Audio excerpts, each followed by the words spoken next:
The Benjamin Dixon Show is only possible with listener support. Go to www.patreon.com/The BPD Show. Good morning. It is Thursday, August 12th. I am independent journalist Georgia Ford on with Benjamin Dixon this morning. Thank you so much for joining us.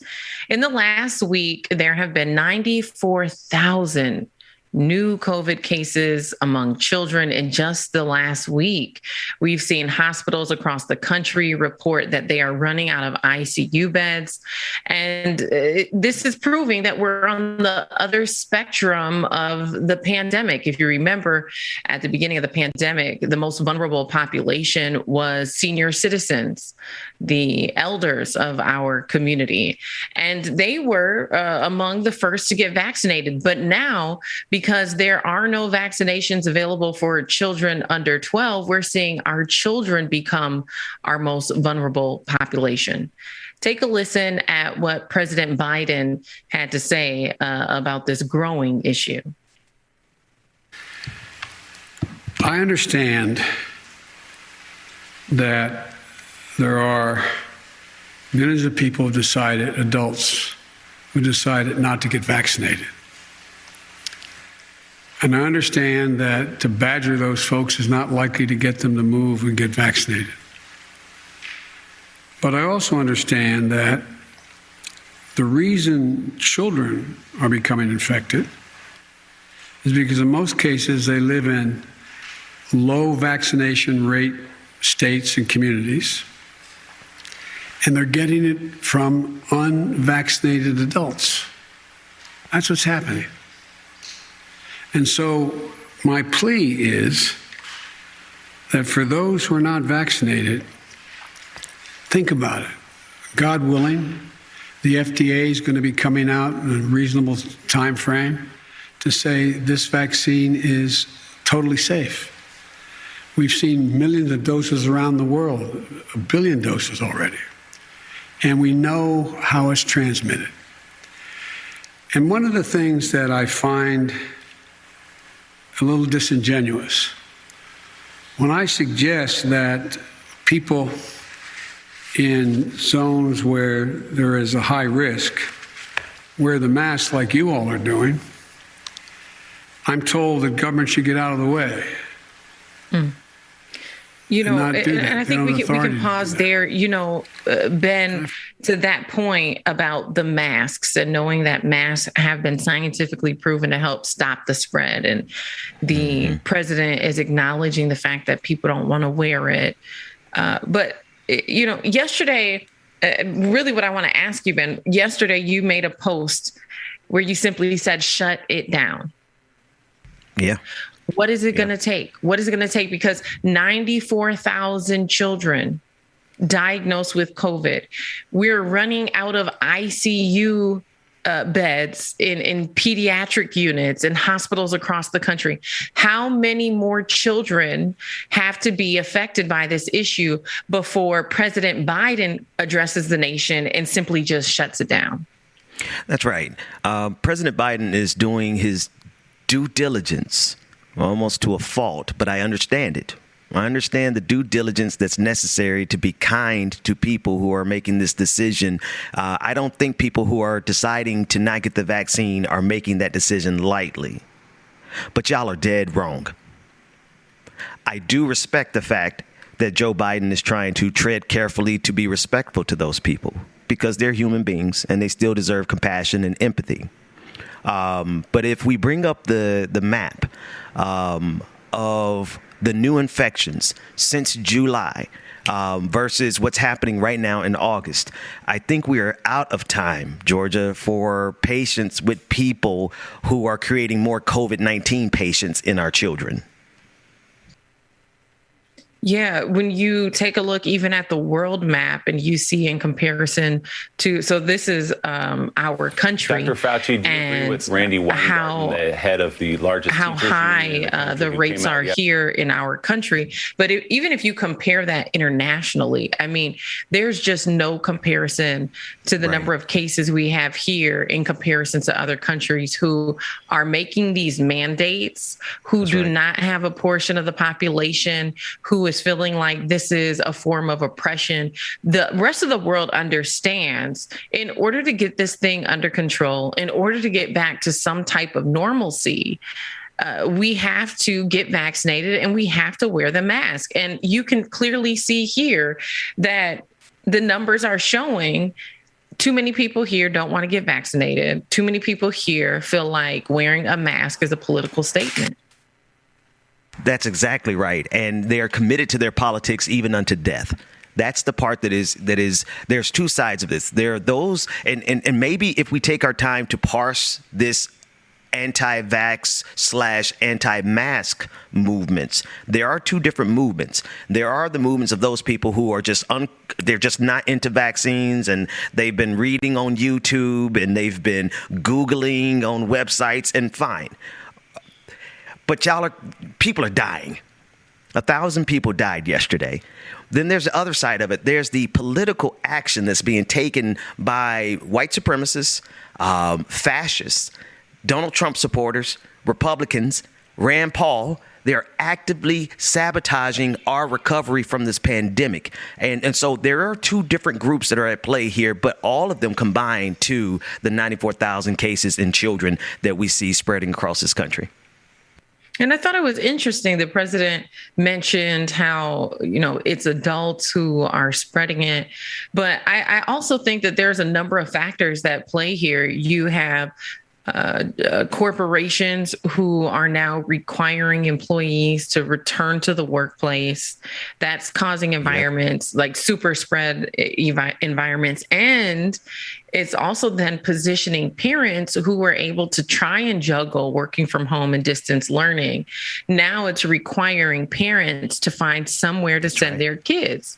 And oftentimes you send your kids, if they're young, preschool, around groups of other children.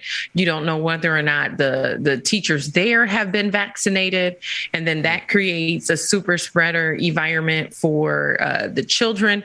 We've seen concerts and music festivals and church services with thousands of people in the congregation not wearing a mask. So I don't think, it's just adults. I also think it's the fact that the politicians refuse to mandate masks.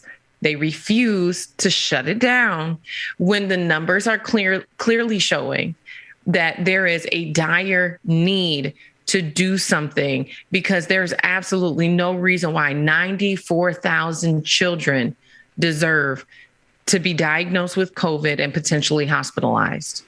Yeah. And sadly, there's a possibility, even see, people like to play the percentages game. Right. They're like, oh, it's only 1% fatal. And I think that number is higher. But that's what they like to say online.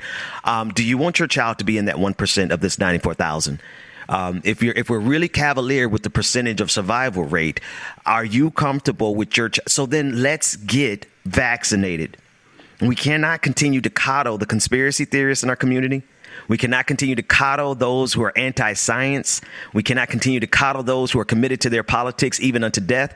We have to confront them head on. And part of it is exactly what you said, Georgia. Politicians are afraid of being unpopular. Well, I would rather be unpopular than to have 94,000 kids infected with COVID-19. And secondly, Joe Biden also owns some culpability here. We got to call a thing. He's also pushing kids back into the schools. He said last week that he wants schools fully opened, right? Those that on the best of days, when the sun is shining and the wind is blowing just right and there's not a cloud in the sky, kids come home from school with all kinds of viruses because it is a living incubator, a petri dish of diseases and colds and viruses. We're in a pandemic and we're sending our kids back to school. That is as much responsible for this as the parents who haven't gotten vaccinated. In my daughter's school, they actually sent out a note where they're going to be taking responses from parents, polling whether or not parents are actually on board with it. However, I made the decision 2 years ago, so before the pandemic, to put my daughter in a charter school so that she wouldn't be caught up in, this mass decision making that they do in the public school system that oftentimes doesn't factor in our circumstances, right? Because it's just too large of a system. Whereas with the charter schools, you can actually talk to the principal and you have more, your concerns and your questions have more weight just because the system is not as big. So we'll see how that goes. I've also seen a few states start to mandate that teachers will be required to show proof of their vaccination. So right. It seems like we're starting to move in that direction. But I mean, when you're looking at the numbers of 94,000 kids getting COVID in 1 week, come on, you can't really think that sending our kids back to school is the best decision, not only for our children, but for our country.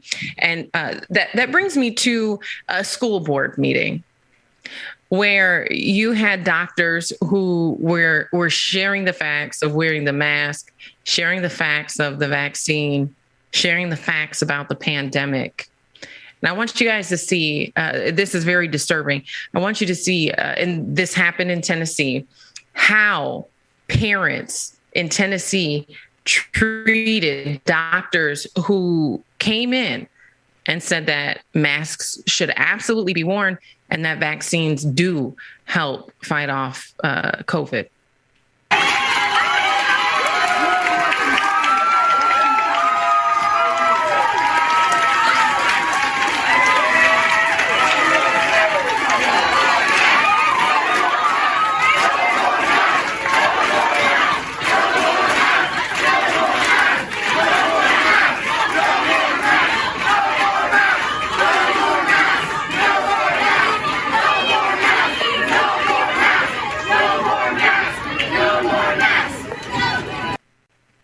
Is this in the same country where 94,000 children were just diagnosed with COVID?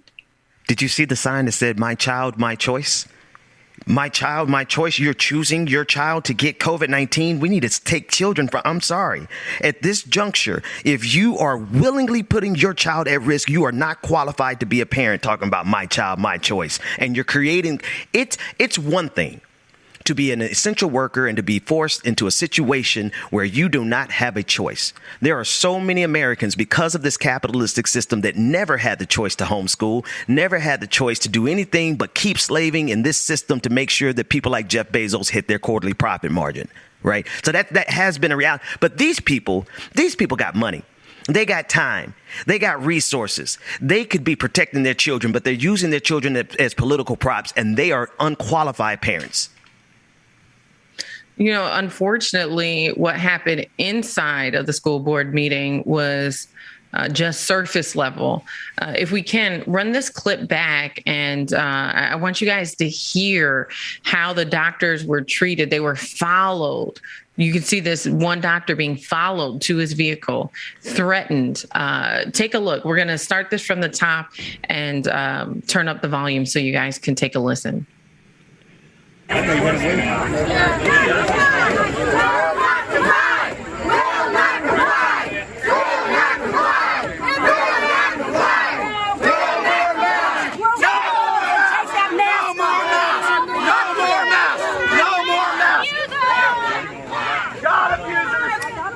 And everybody's taking notes, buddy.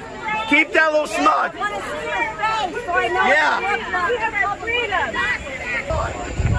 Put it back on. Put your mask on. Poor kids stuck in that bacteria. How do you like that? We know who you are. We know who you are. Keep it calm. No more masks. Keep it calm. Keep it calm. No more masks. We're on these guys' side. They're on our side. No, they're not. They're not on our side. The police are on our side. The police are on our side. Let's calm down. Yes. Calm down. We know who you are. We know who you are. You can leave freely, but we will find you, and we know who you are. You will never be allowed in public again. You will never be allowed. I know who you are. I know who you are. I know who you are. Let him out. Let's let him out.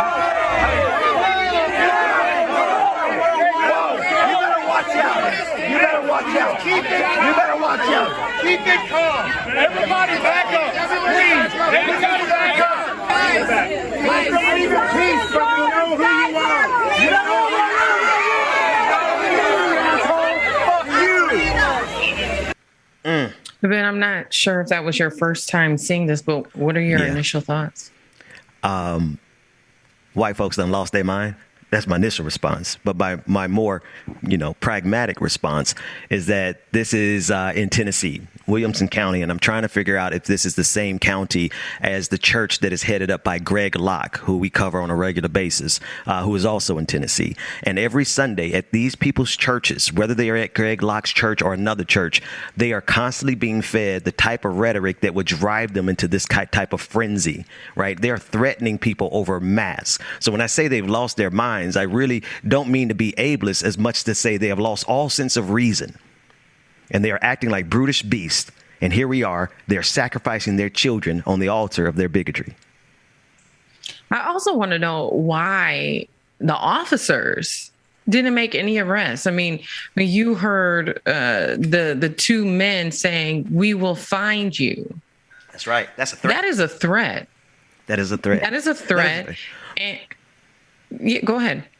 I was going to say it's a threat, but our guy right there in the pink shirt, he said, be calm because they're on our side. The cops are on our side. The cop probably believes the same excuse me, Georgia, I'm so sorry.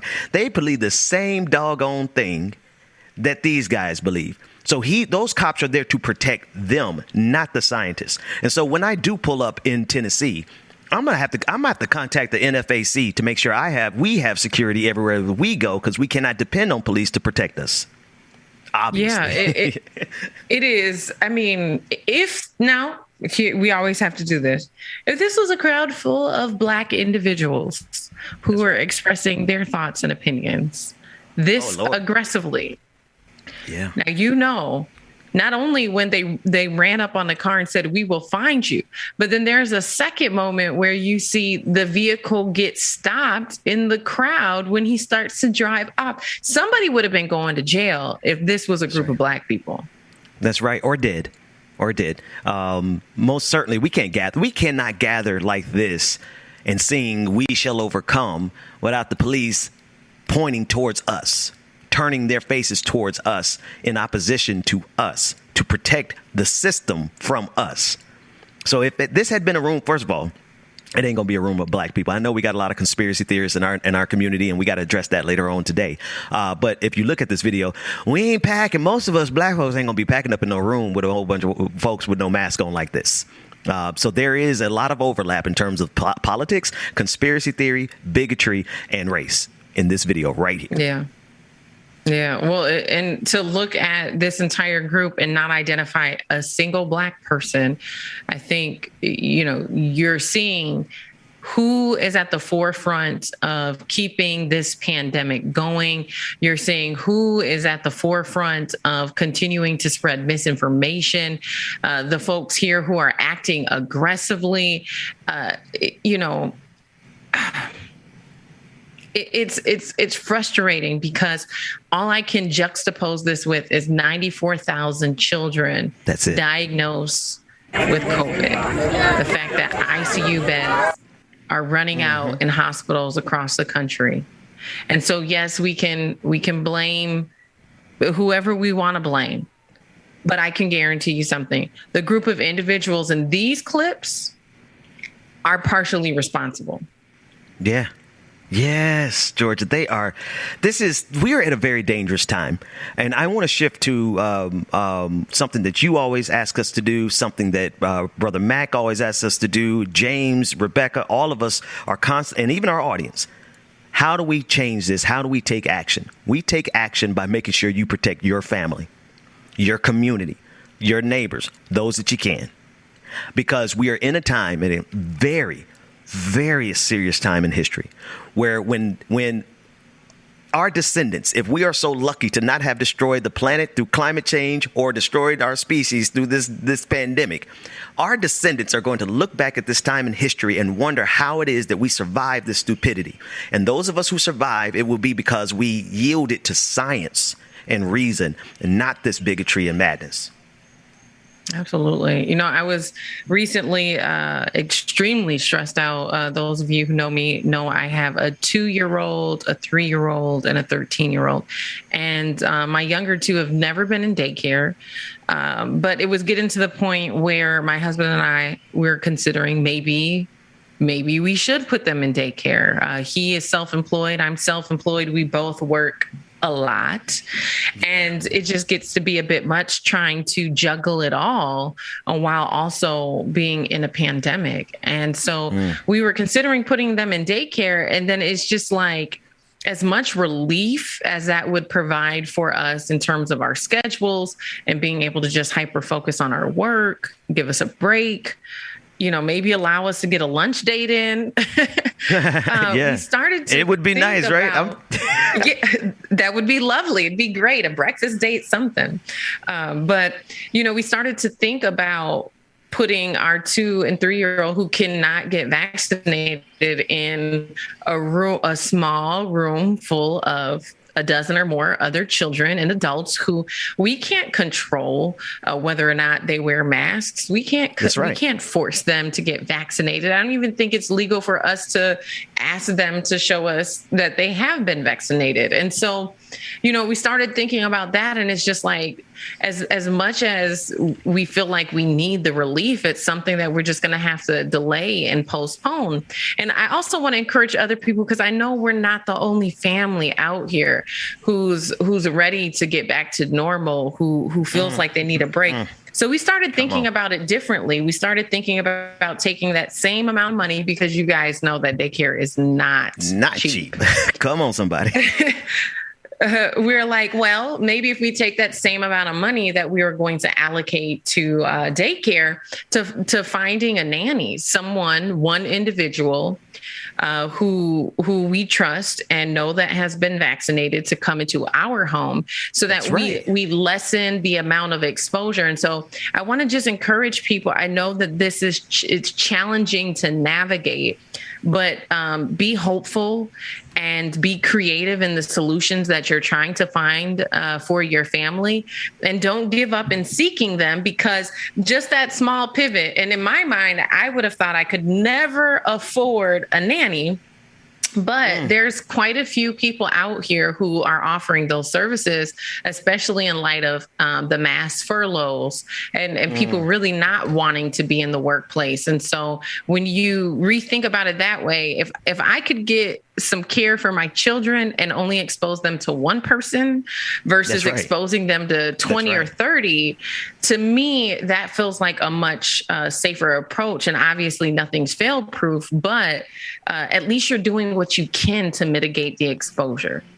I love that. I love that solution. And I'm actually later on today, you all spoke last week with the sister, and forgive me, I have her name, but the sister who has the homeschooling program that you all interviewed. I'm going to be speaking with her today, because we have to, as Black people, we have to create our own solutions. I think it is very clear that this country will abandon us. They will watch our children die and then say, oh, well, yeah, they were supposed to wear masks, but they took their mask off. Sorry, that's what the rule said. When they created the conditions in the first place, knowing full well that children are not going to wear masks in school. So I love your solution, Georgia, and I'm actually going to get with you offline and let's talk about that, because I need to do the same thing. Because what we're going to try to do here in our family, we're going to try to create a pod, basically a homeschooling pod, where we have one other family that we trust, and that we trust them enough that we will go to their house and that we will eat dinner with them. Because if our children are sharing air with their children, then we're sharing air with their parents. And we need to take that kind of approach to trust, and also like your solution of bringing someone into our home that we also know that we could trust because they've been vaccinated, and then we can build pods and small units of very small pockets of trust where we can survive and get through the rest of this pandemic, because the government is not going to take care of us.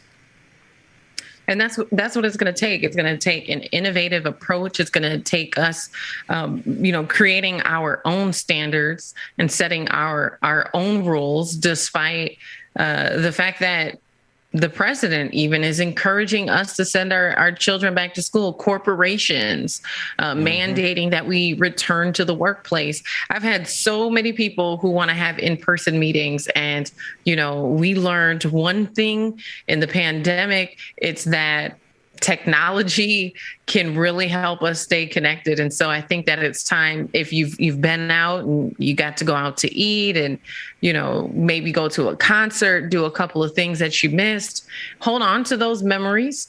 But maybe it's time to start scaling back because, if we're not a part of the solution, we're a part of the problem. That's right. And so when this is all said and done, 94,000 children in 1 week. And if you've been out and about and you've been in space with children, you weren't wearing a mask, they weren't wearing a mask, you are a part of the problem. You are partially responsible, whether you're vaccinated or you're not. The reality of it is, if you're not staying at home, if you're not doing what you can to stop the spread, then you are a part of the problem. And that's the part that a lot of people don't want to take responsibility for, the fact that, I'm vaccinated, so I don't need to wear my mask, but you could be spreading the virus, even if you're not going to be infected by it and have these symptoms. We've heard from scientists who say, even if you're vaccinated, you should be wearing your mask because you could potentially spread the virus to other people who are not vaccinated, including children. Exactly, Georgia. And here's the thing. Well, shout out to On and On It Goes, aka the Shade Dragon, in our YouTube chat, for giving me the name of what this is actually called. What I was talking about. It's called double bubbling. And throw that in your Google search, everybody, and it shows you exactly what we were talking about in terms of making a bubble out of your household and another household that you trust, and ideally that household has the same kind of demographics and that you like, children that need to be educated. Double bubble with people that you trust, that have the same working conditions that you have, so that you can assist each other, because we're going to be in this for a little bit longer because of all the stupidity that's happening around us.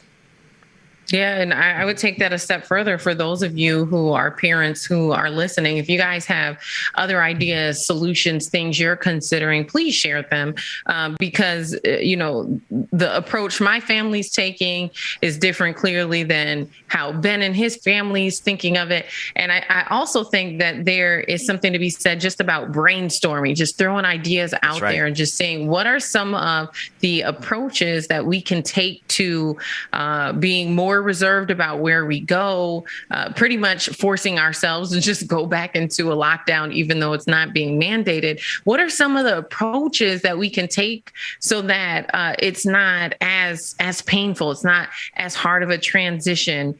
And I think creating these isolated communities, Ben, is going to be extremely beneficial for people to not feel so isolated. I can't go back. I can't go back. Yes. Total isolation. It was so hard. Yeah. It was so hard.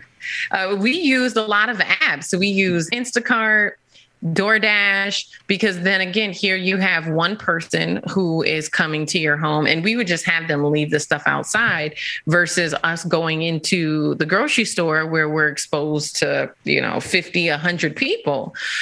So there's so many different things. If you guys have certain things that worked well for you, leave that in the chat. If there are certain things that you're thinking about doing, share that with us. We'd love to hear it.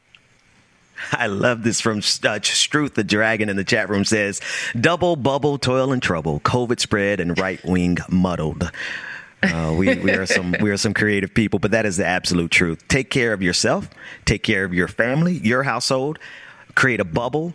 Then find a family that has the same philosophy as you, because here's the thing. Now you got to keep in mind, let's be real. You got to know where the dad goes. You got to trust people enough to know where the mama goes and get her hair. Like you got to really have a relationship with the people that you're going to create a bubble with, because they are going to shut it down again, because they're not going to have a choice.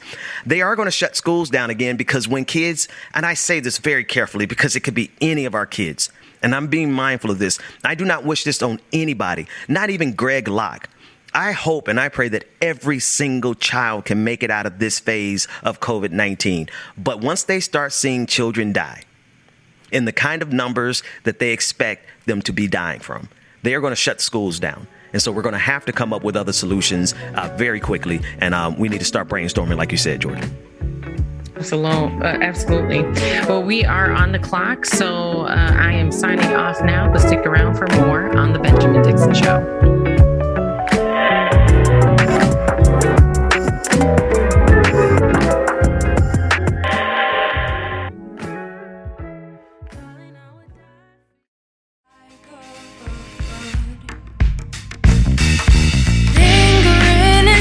My headspace, turning minutes into hours into days. Oh man, they didn't hear you say that, did they, Dwayne? Dwayne, you're horrible. We're gonna have to say it on air when Rebecca gets here.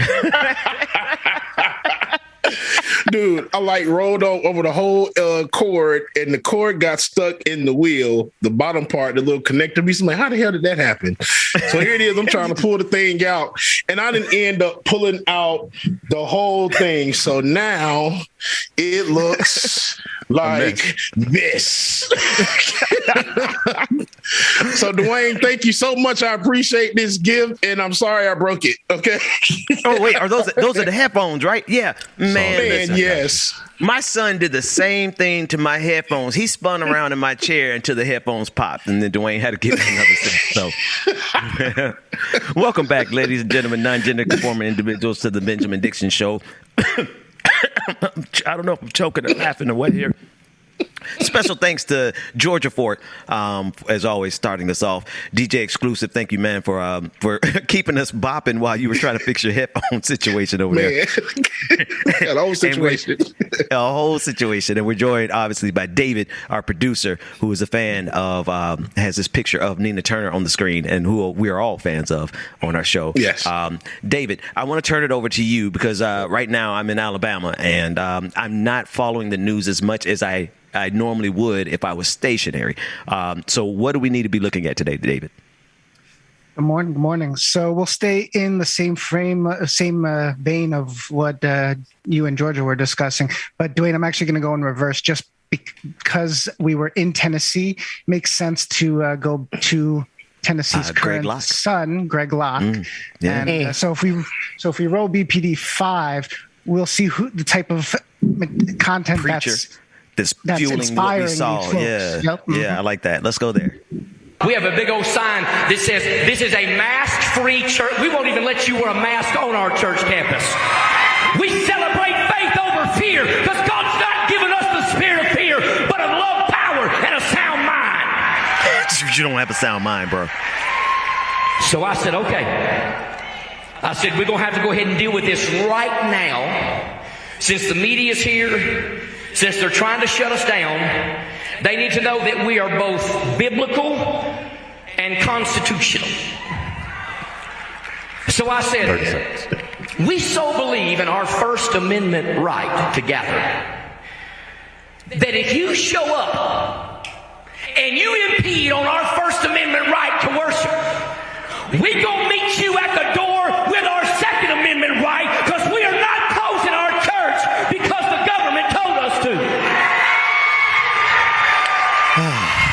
That's what we got to do if we gonna take this nation back for the glory of God. Have you ever seen a group of people more committed to victimhood complex than evangelicals who literally have every single thing that they want in America, but they act like they are perpetually at a state of oppression? These people are.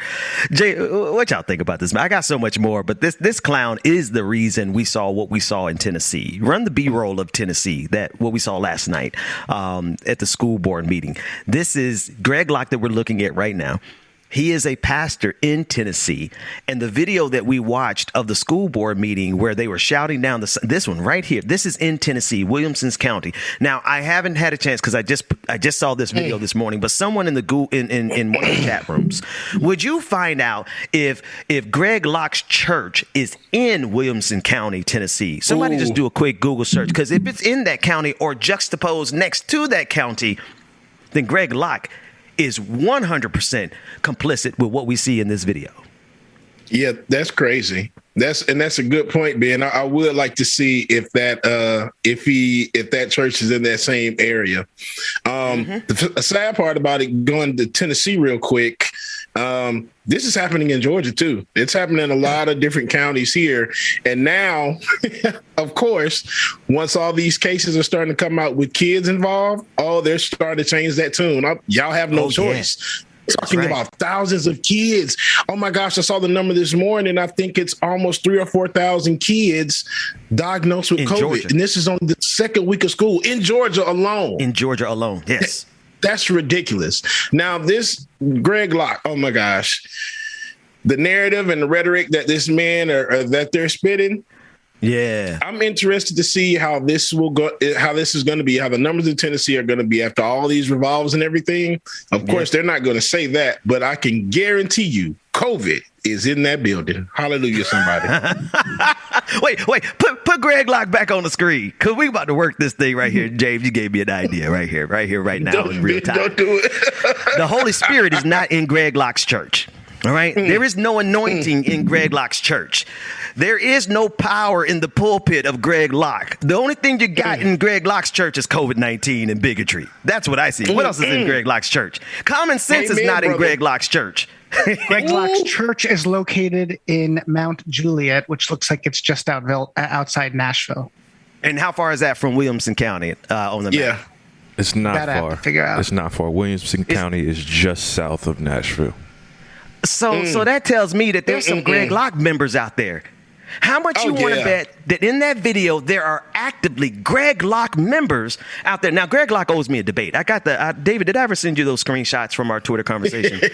I saw you posted on Twitter. I didn't. I have the DMs. I have the DMs that I've known Greg Locke at least since 2019. I don't know him as in I'm familiar with him or friendly with him. I just known his bull since 2019, and he owes me a debate. But I guarantee y'all, the reason you saw what you saw in Tennessee was because of members that go to this man church, because you just can't tell me that's not connected. You can't. Yeah. Ben, I wholeheartedly agree, Ben. And I would probably go further to say that his reach probably extends way outside of Tennessee, too. That's right. That's right. He's got 2 million followers on Facebook. 2 million followers on Facebook. And that's 2 million people that don't believe in the vaccine or wearing masks. Exactly. And that's what these governors are battling. This is so if we tie. Go, David. Go ahead. So if we tie it into the real world, let's go to number 4, Governor Jim Justice, Republican governor of West Virginia. From the standpoint of where I stand on that, I'm trying to give a lot of leeway to our local officials. But if this thing continues the way it's going, you'll just have to look for the fact that we will have to adjust, and we probably will end up having to move in this direction. Now, for context, the direction he's referring to are mandates. And he actually, just before or just after this clip, he held up the map that we put up during the On the Clock segment. That's actually the recount provided online, and we're sharing it with everybody. Look at that, folks. This is the map he's using. Jesus. 1 month difference. 1 month difference. That's a lot of people who are going to die, y'all. There ain't no coming back from death. Y'all really want to play this game? And I know I'm preaching to the choir. Obviously, when I say y'all, I'm not talking to anybody on the screen, and most likely nobody in my audience, because I'm pretty sure I've chased away all the anti-vaxxers, because I was on this last year. But I laid off of it because I'm like, okay, we're headed out of this. We weathered the storm last year. We weathered a government that failed us. The United States government failed us with the COVID-19 response underneath Donald Trump. There's no question about that. 630,000 people did not have to die, 400,000 of whom died underneath Donald Trump's administration. In 1 year, 400,000 people died from COVID-19. We weathered that storm, and we got the vaccine. You would think we would be on our way out of it. You would think. But it looks like I got to lose a whole lot more followers, because we're going to double down on this. We're going to protect our people. We're going to protect our families. We're going to protect our friends. We're going to protect ourselves. And most of all, we sure as hell going to protect our children. What you got next, David? So this third and final one is Governor Andy Beshear of Kentucky, a Democrat in Kentucky, and he's along the similar lines. He's got a pretty good analogy. Okay, let's take a look at it. I had to make a tough decision, but it's one supported by our educational community, by every public health entity from the CDC to each and every local health department, and it's supported by the private sector and the Kentucky Chamber of Commerce, and that is requiring masking in our schools and in our daycares. Listen, I know it's not fun, but sending unvaccinated children to sit in a full classroom in a poorly ventilated building is like sending them to a chickenpox party. Except instead of chickenpox, it's the third leading cause of death in America that you're exposing them to. Come on, somebody. Wow. That's it. That's it right here. And who is this again? I'm sorry, y'all. This is Governor Beshear of Kentucky. Yeah. It's about time. I mean, I know. I mean, this is the kind of language we need. Y'all. It is. Y'all send it. Listen, I want to make a very clear distinction between the people who do not have a choice. See, what I wanted to use my energy for and my resources for in this pandemic was to help people who don't have a choice to send their kids back to school because they're essential workers. And because our government has failed us, our essential workers have had to work throughout the entirety of this pandemic because it's more important that Amazon gets to deliver your packages to you so that Jeff Bezos can make his quarterly profit margin so that he could go to space in the pandemic while essential workers are dying in the pandemic. That is the complexity of why we are where we are. They have failed us in order to get the profits that they need for their greed. But what we're dealing with is now we're at the stage where it's not adults that are going to be dying from this only. Children will be. And so I'm glad somebody's finally put some bass in your voice, you know? Say it with your chest down. Excuse me. Absolutely. We definitely need more leaders like this to speak out, dude. I'm so confused on why this isn't happening more around the country, but people are just stupid as hell, bro. That's all it is. I have another clip that I just dropped in Slack, and I'll give you guys time to get it. Just let me know when you have it. This is a this is a Texas school superintendent, and he just yesterday, or the day before rather, he said that there will be no mask mandates in his school system in accordance to what Republican Governor Greg Abbott from the state of Texas was declaring. Shortly after he made that declaration, over 100 doctors from a children's hospital in Fort Worth, or rather a children's hospital, sent a letter to the Fort Worth superintendent of schools, and he reversed his decision. So he got information from these doctors. Now I'm not going to knock him for his wrong decision to say we're not going to wear masks. I'm going to thank him for changing his mind once he got evidence from scientists, the same evidence that's been out there the whole time, but I'm going to leave him alone. All right. And now they're going to do mask mandates. Now, I want to say this. The mask mandate is nice, but we're still talking about kids keeping on their mask in an incubator, which Governor Beshear said that it's basically a chickenpox party. If we have that clip, let's run the clip of the Fort Worth, Texas school superintendent. First, he's going to say there is no mask mandate. And then the second part of it is after he has taken into consideration the letter from 100 doctors from a children's hospital. We are not going to mandate mask wearing. That plan changed one day later with this announcement. A mask mandate for all indoor school facilities and buses for students and employees. Fort Worth is the second North Texas school district to mandate masks, behind Dallas ISD. Both districts are in direct violation of the governor's executive order on mask mandates. He changed his mind hella quick. You see, he had a mask on himself. But he put a mask on his damn self the next day. I saw it too. I'm like, oh, now you got a mask on. Oh, okay, cool. Now you believe shit stinks. You know what I mean? Now you believe science. Like seriously, it took this. Why did it take a letter? You know what? I said I wasn't gonna berate him. Thank you, my friend. Thank you so much for coming to the side of reason. Yes. David, do we have any other clips clips because if you leave me talking about this guy, then I'm going to clown him. Because it really should not take 100 doctors to tell you what the CDC. And I'm going to be honest with you, the CDC is getting on my nerves a little bit in this process too. But I digress. Go ahead, David. So the one thing I'll note as far as these locales being in, I guess, in violation of the governor's order, and the same thing's happening in Florida, and we might cover this. We might cover this part on like it or not, but I know that the White House has indicated there might be funds from one of the packages passed earlier in the pandemic that can basically fund if state funds are withheld from, whether it's locale schools or whatnot. So, but what we can go to is the one guy, man, that must be exhausted from this pandemic. Let's go to clip Dr. Fauci. B2. Right. Let's listen to Fauci. Man, Fauci has been putting in some work because Fauci also was over the AIDS pandemic and crisis back in the 80s and 90s. Man, and now dealing with this, man, that man's tired. Man, Fauci's like, wait, let me hear his voice so I can imitate him. Go ahead, let's play the clip first. Dr. Fauci, do you agree with Randy Weingarten, the head of the largest teachers union in the country, who came out yesterday and said, yes, teachers should be vaccinated inside schools? Do you think they should be mandated to be vaccinated? Yeah, I'm going to upset some people on this, but I think we should. I mean, we are in a critical situation now. We've had 615,000 plus deaths, and we are in a major surge now as we're going into the fall, into the school season.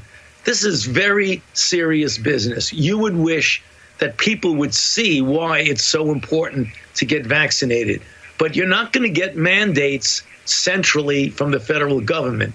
But when you're talking about local mandates for schools, for teachers, for universities, for colleges, I'm sorry. I mean, I know people must like to have their individual freedom and not be told to do something, but I think we're in such a serious situation now that under certain circumstances, mandates should be done. Mandates should be. I can't do his voice. I need a little more time on that. That's a complicated. That's a complicated voice you got there. So I'm going to digress on trying to do an impersonation and really focus on what he's saying here. Now, I got to preface this by saying that it is the case that the United States government should have, and state governments should have, protected our families and our children to the extent where no one should be inside of a public school, private or anything. And there should have been accommodations made by this government that would have cost probably less than the rounding error of the Pentagon's budget to ensure that we had homeschooling capabilities for every single family. I have to preface it by saying that I don't think our kids should be in school, but I don't have no control over that. So if our kids are going to be in school, for the love of God, can y'all not listen to this tiny little man who is so tired of all of y'all dumbness that y'all have been spreading around this country since he's been fighting the AIDS epidemic? Like you said, James, this brother got to be tired. Gotta be. Being up there on the stage with Trump, I think that stressed him out the most. Those 4 years, you can just look at his face while he's back there giving press conferences. Donald Trump says something, Dr. Fauci's face is like, I can't believe we got this idiot. We got. I don't understand what he's talking about. That's it. You got it, James. Do it, James. That's all it hurts. Wait. What do you do his voice? I think I could do a port. I know you do a really good Donald Trump, but you do a better Fauci than me. So I could do Barack Obama. I can't do. Anyway, we'll get it right for Monday. The point is, y'all better listen to this man. Right. Please, for the love of all that is good. Sweet baby Jesus, 8 pounds, 6 ounces. Could y'all go and get the vaccine? Please. Save just for a side note, Ben, take into context that this country, at least half this country, has treated Fauci like a politician and actually scoured his emails for lies. Yes. There was an email dump earlier. Go ahead, David. No, I was just so that people know what we're referring to. I think it was like I don't know if it was a hack or a leak of all of his emails, and people scoured it trying to find that needle in the haystack. They couldn't find it, and they couldn't find anything. Y'all, listen. Oh, you know what we could do? We could do Fauci and Clyburn. the hell? Dr. Fauci, we don't need any sloganeering, but what we need more than anything else, seriously, folks, seriously, all jokes aside, get the clip, David and Dwayne, of, and it should still be in our bank, in our drive, of Rand Paul. And the clip of him talking about how he uses disinformation to get an advantage. I want to keep that. There's certain clips that I just want to keep on repeat. And I want to put that up there because it has now come out that Rand Paul's wife has an investment in a biotech company that is aimed at making profits off of treatment of COVID-19. Not the cure, not the vaccine, but the treatment. His wife, and he just disclosed it, and it is 6 months too late for that disclosure, which means there is some type of violation there. But to what extent? To what extent did this man violate crimes, and should he be investigated and arrested? I would say yes. Because he is actively spreading misinformation that is going to benefit his bottom line. And we know that he's willing to do this type of thing because we got it from his own mouth. Run the clip. I have to grab it first. Oh, man, I thought we had it. But in the meantime, hashtag free Rand Paul's neighbor. Free Rand Paul's neighbor who beat his ass. And I think he got some charges, and I think he went to jail. He might be in jail right now. We need to free that man because Rand Paul he got Twisted Tea, right? Not everybody knows about the Twisted Tea, but he got Twisted Tea. And if you don't know what Twisted Tea is, please Google that. Twisted Tea incident. That's all you need to see. A few people that need to be Twisted Tea'd in this. Never mind. I digress, bitch. Continue. My apologies, sir. My apologies. Hey, no apologies necessary, Bubba, because, man, they wildin'. They wildin'. They playing with our lives. See, Greg Locke is talking about the Second Amendment. Bro, we got guns, too. Now, we ain't got as many guns as the federal government, and we ain't trying to run up on the federal government because they have made sure that they have let us know that they would kill us. Okay, so, but we got guns. We got guns. We exercise our Second Amendment right. And I'm about to get in touch and hang out. Well, I don't know their politics, and I'm sure they got stuff about them that I don't like, and I'm going to have to call them out, and we might not be friends in the long run. But I'm sure as hell about to make good friends with the NFAC, the not effing around crew, because y'all are playing with our children's lives. And I will use the Second Amendment to protect them. Or rather, I won't have to because the NFAC will. They taller than me anyway. They got bigger guns. Do we got the clip yet? I just dropped it. Dwayne, when you play that, put it in the reaction shot and we'll interrupt it when it's done. James, they can't get us together. We are fools, bro. Y'all wait till we start doing these prank calls. We about to start doing political prank calls. I'm serious. We're going to be calling people and showing y'all exactly how stupid they really are. Let me know when you got it, man. Roll, what did it say, Latif? Oh, that beautiful bean footage. We can come back to them. We're going to take a break. Let's do this. Let's take a break. And we're going to give, because y'all know I love getting Rebecca on these conversations because she has an insight on these things that I miss every single time. She cuts to the core of it. So let's take a break. And when we come back, we're going to unpack this Rand Paul video, as well as the fact that his wife, Senator Rand Paul from the state of Kentucky, who has actively been in the face challenging Dr. Fauci.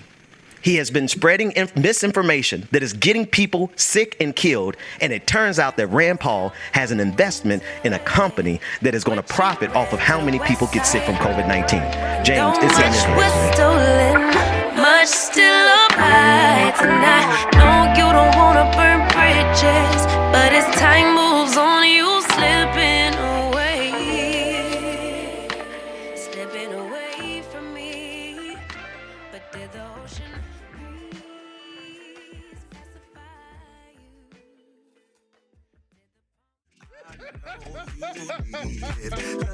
when you're around.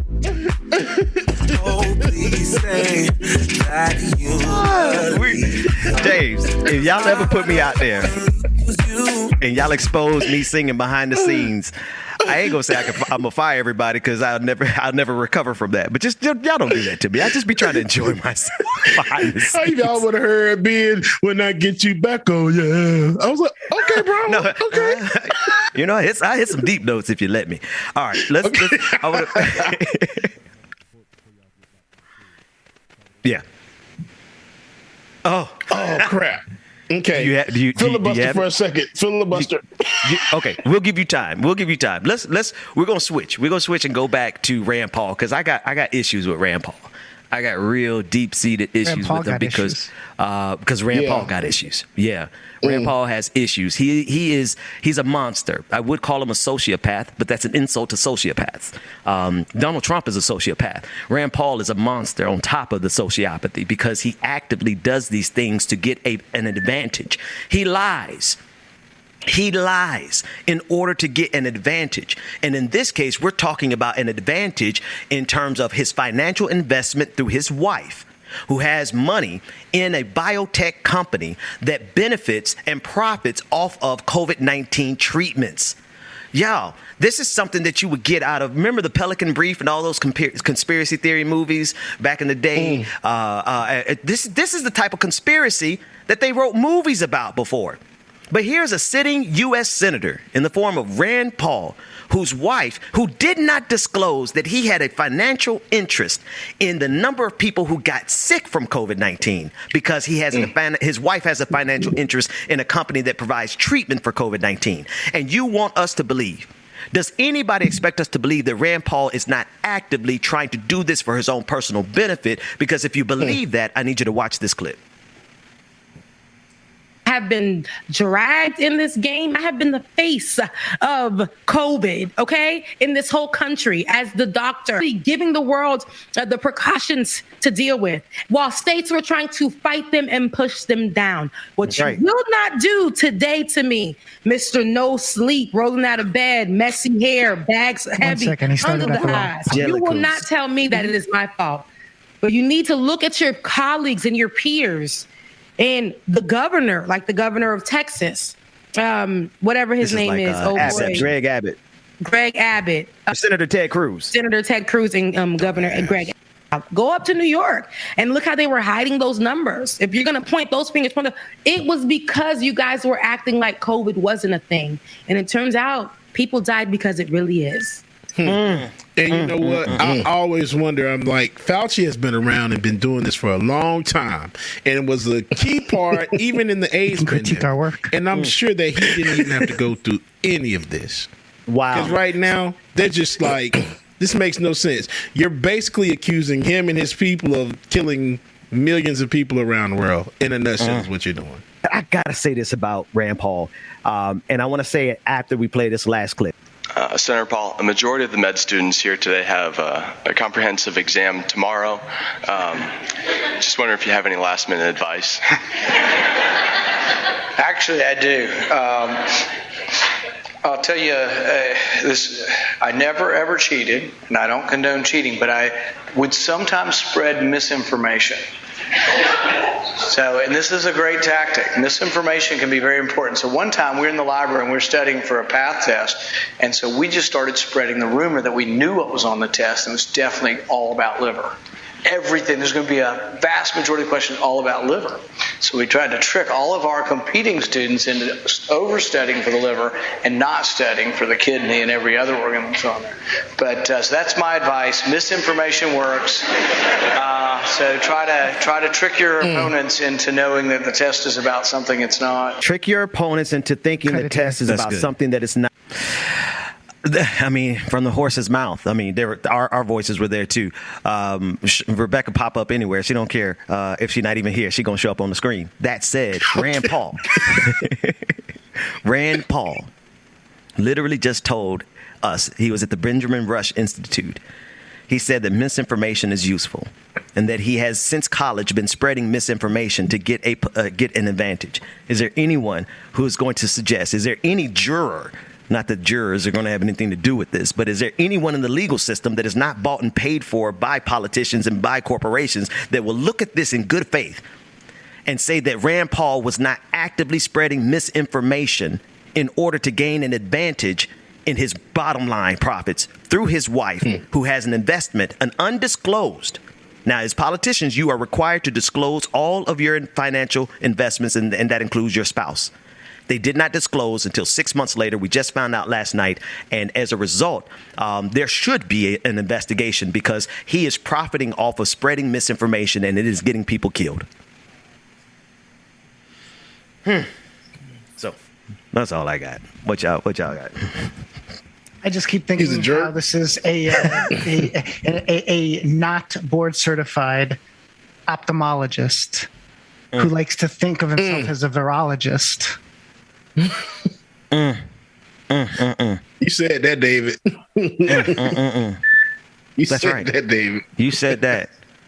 That is so. Not even certified in his own field. Look. Here's my greatest naivete. The place where I'm most naive is that it took me a little bit too long to realize that these people are really just evil. Full stop. I always try to reject the idea that some people are just Disney villain-esque. Right? You know, the guys who are twisting their mustache like, I'm going to take over the world by getting everyone sick and making money off of my investments.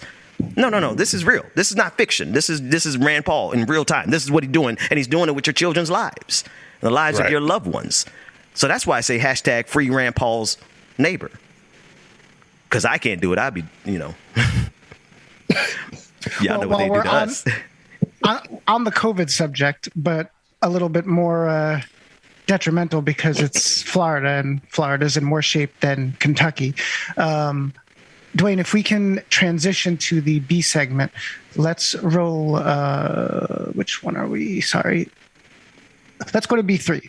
This is the White House press secretary responding to Governor DeSantis, basically throwing health to everything. Say that, Ron. This is a clip of Ron DeSantis from Florida. No, this is Psaki responding to DeSantis. The next one will be DeSantis. Oh, okay.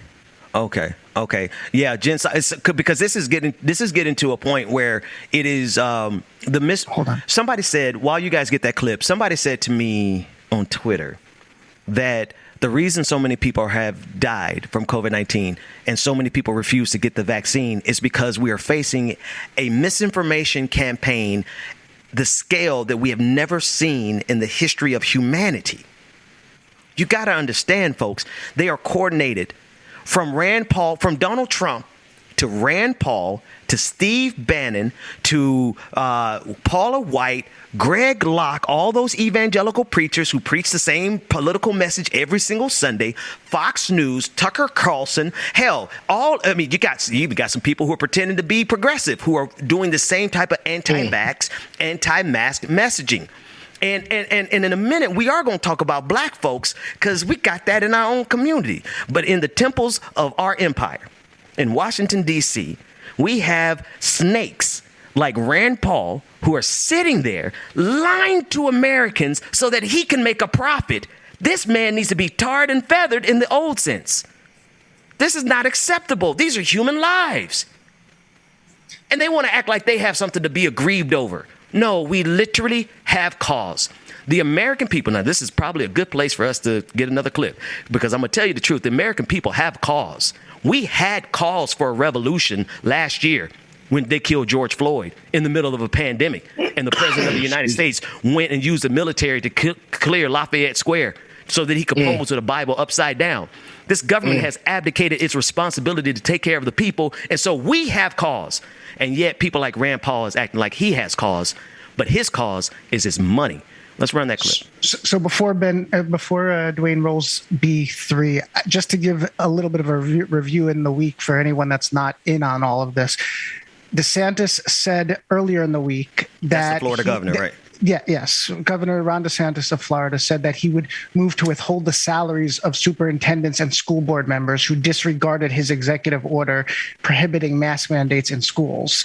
There's districts actually considering going over that, disregarding it, and enforcing mask mandates anyway. This all comes at the same time that DeSantis, while trying to not care about COVID, is requesting 300 ventilators from the federal government. Roll B3.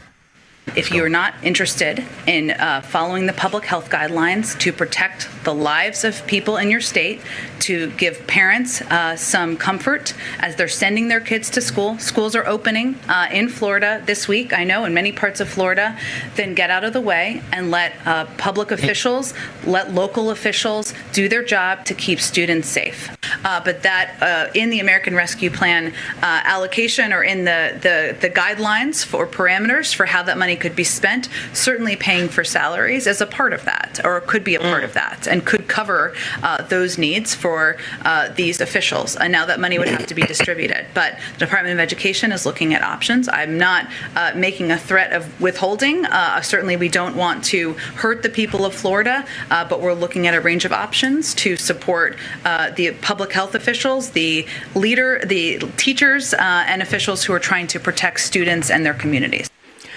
So we're dealing with a battle between states' rights and the federal government, a 10th Amendment issue. And in this case, the federal government is having to step in to provide salaries for teachers, administrators, superintendents, and doctors, potentially. Like this is not in stone yet, but she's saying that there are resources where the federal government would be able to circumvent the state in order to provide resources. So this is a classic 10th Amendment kind of issue. But the thing that is so bothersome to me is that the potential victory here is not really a victory. If Jen Psaki does what she says and the Department of Education provides salaries for, like, let's say for teachers, for example, not the health officials, please do that. Do exactly that for the health officials. But for teachers, y'all need to provide their salaries so they can teach remotely at home in some kind of bubble to protect the teachers and their children. Right. So I want us to make sure that while Jen Psaki is logically consistent and correct in this clip, we got to be mindful that the victory that they are setting up here is not really a win in terms of COVID-19, but it is most certainly a win against the demagoguery of Ron DeSantis. That's my best take on it. That's all I got. No, that's he's right. Yeah. Seems like I got nothing to add. Well, because I'm trying. I'm sorry. I'm trying to keep it together, laughing at my own jokes. Okay. What's the dad joke, James? What's the dad joke you laughing at? Dad joke. Give me. You know I love dad jokes. So let's go. I've been trying to hold it together over here. We're gonna laugh through this, y'all. We're gonna laugh. Matter of fact, James, when it's over, man, I'm pulling up over there when it's over, man. Give me the joke. What you got? Okay. So y'all sold my vacuum the other day. All it was doing was collecting dust. I can't stand you, James. I don't like you. I do not like you for making me laugh at something that bad. Hey, and also, did y'all hear about the Italian chef who died? Oh, Lord. No. He didn't kill himself, right? He passed away. Y'all play me some damn music. Get us out of here. Is Rebecca ready? I know she had to work this morning, so she might not be able to pull up this morning. It's totally cool, but she's not quite ready. We go take a quick five. James, and I didn't hear. Have you been able to read off the patrons and stuff? You did that already? Because I want to be sure to give everyone a very special thank you for all their support, man. Absolutely, yeah. That way I can go ahead and get my few patrons read off real quick. So yeah, that's cool. All right, let's do that. We're going to re-up. We're going to reset. Don't go anywhere. When we come back, there's still a lot of stories that we need to cover. But this is going to be a COVID intense day, which is why we're taking it so light. The situation is serious. And you know how serious it is. You don't need us to add into the anxiety. But we're going to add to the clarity. And we're going to add to the community with some joy. So, James, it's in your hands when we come back, like it or not. That bass line just came in real nasty, didn't it? Tom F. said, Bubba needs a job right at them popsicle sticks. Yo, that was one of these things used to be good. That and the Laffy Taffy rappers. I don't know if y'all remember the Laffy Taffy rappers. And now they're not even in them anymore because they put them in this old stupid like plastic wrapper.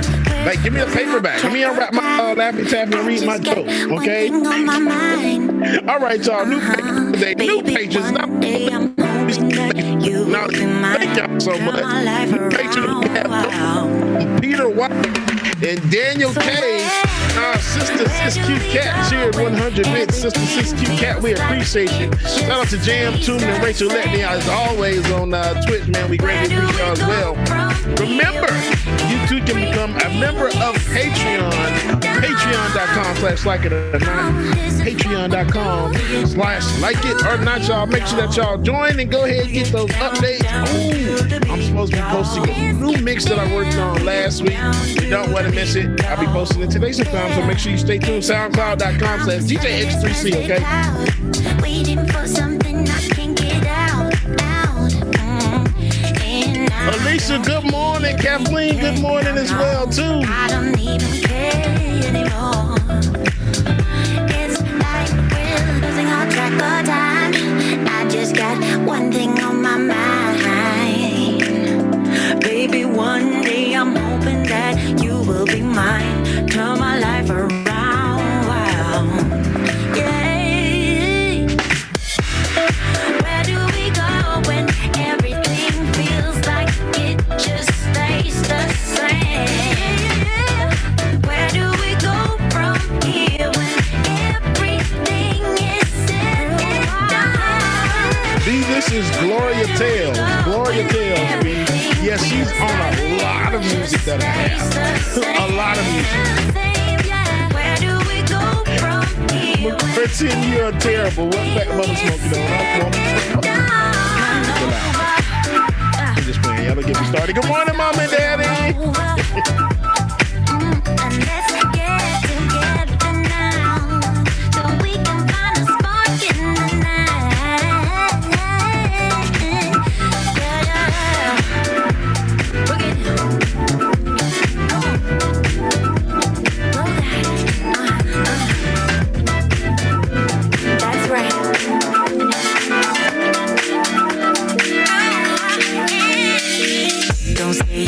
Environmental Coffee House, good morning to you. Let us little touch bar.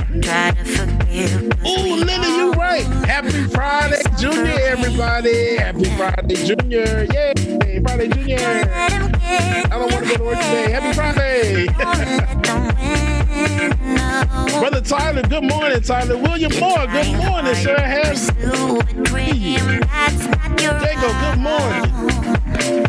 I'm still tripping. Macy Gray got canceled. What did she do or say? I'm going to have to find out about that. Because when you find out what that truly means. B, it's Gloria. Gloria Tales. Tell. Always afraid of the unknown because we are. Sticky is still at those game. What's going on, sis? Stuck in my head, saying can't find a way out. Way out. Tiger, you know I'm doing what I can, Tiger.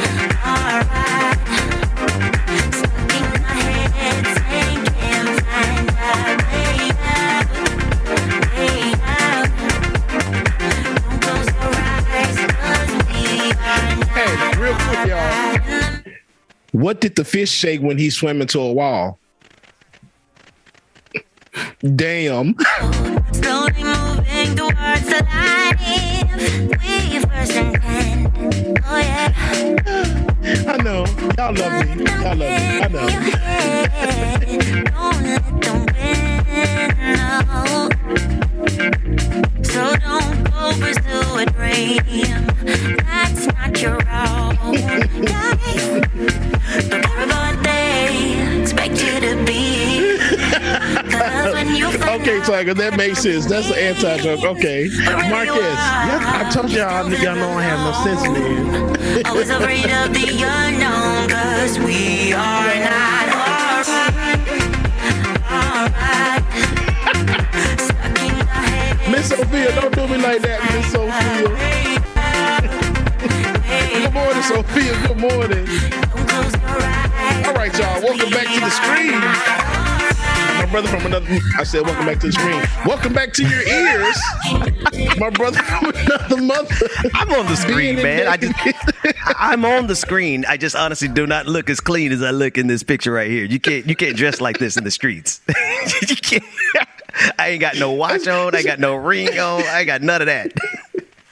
Somebody said something in the chat yesterday about your picture, how I look, and I can't remember what it was, but it tickled me so much. What did they say? Ben looked like he can't even get a word in his picture. They won't even let me say nothing. On my own network, on my own channel, I can't get a word in, nary word in. But no, somebody said one of my last picture I took, they said I looked like a sleazy lawyer. So yeah, I'm like, at least that's an upgrade. I don't look like a sleazy lawyer anymore, so it's an upgrade. One call, that's all. Benjamin P. Dixon. I'm doing my best not to look like somebody's pastor in this photo, but I think I might be portraying my own intentions. Maybe I need to switch it up a little bit. You definitely got that's the look that the pastor give when he's sitting over there to the side while he's being introduced. That's the look right there. It's the deep look. It's the deep look.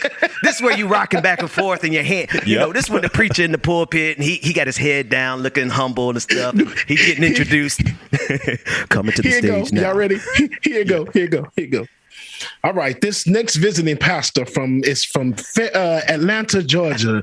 Thank you, sir. To bring us in and raise the good word. This pastor has been all the way to the mountaintop of the world and has come down from the mountain to praise and bring our congregation together.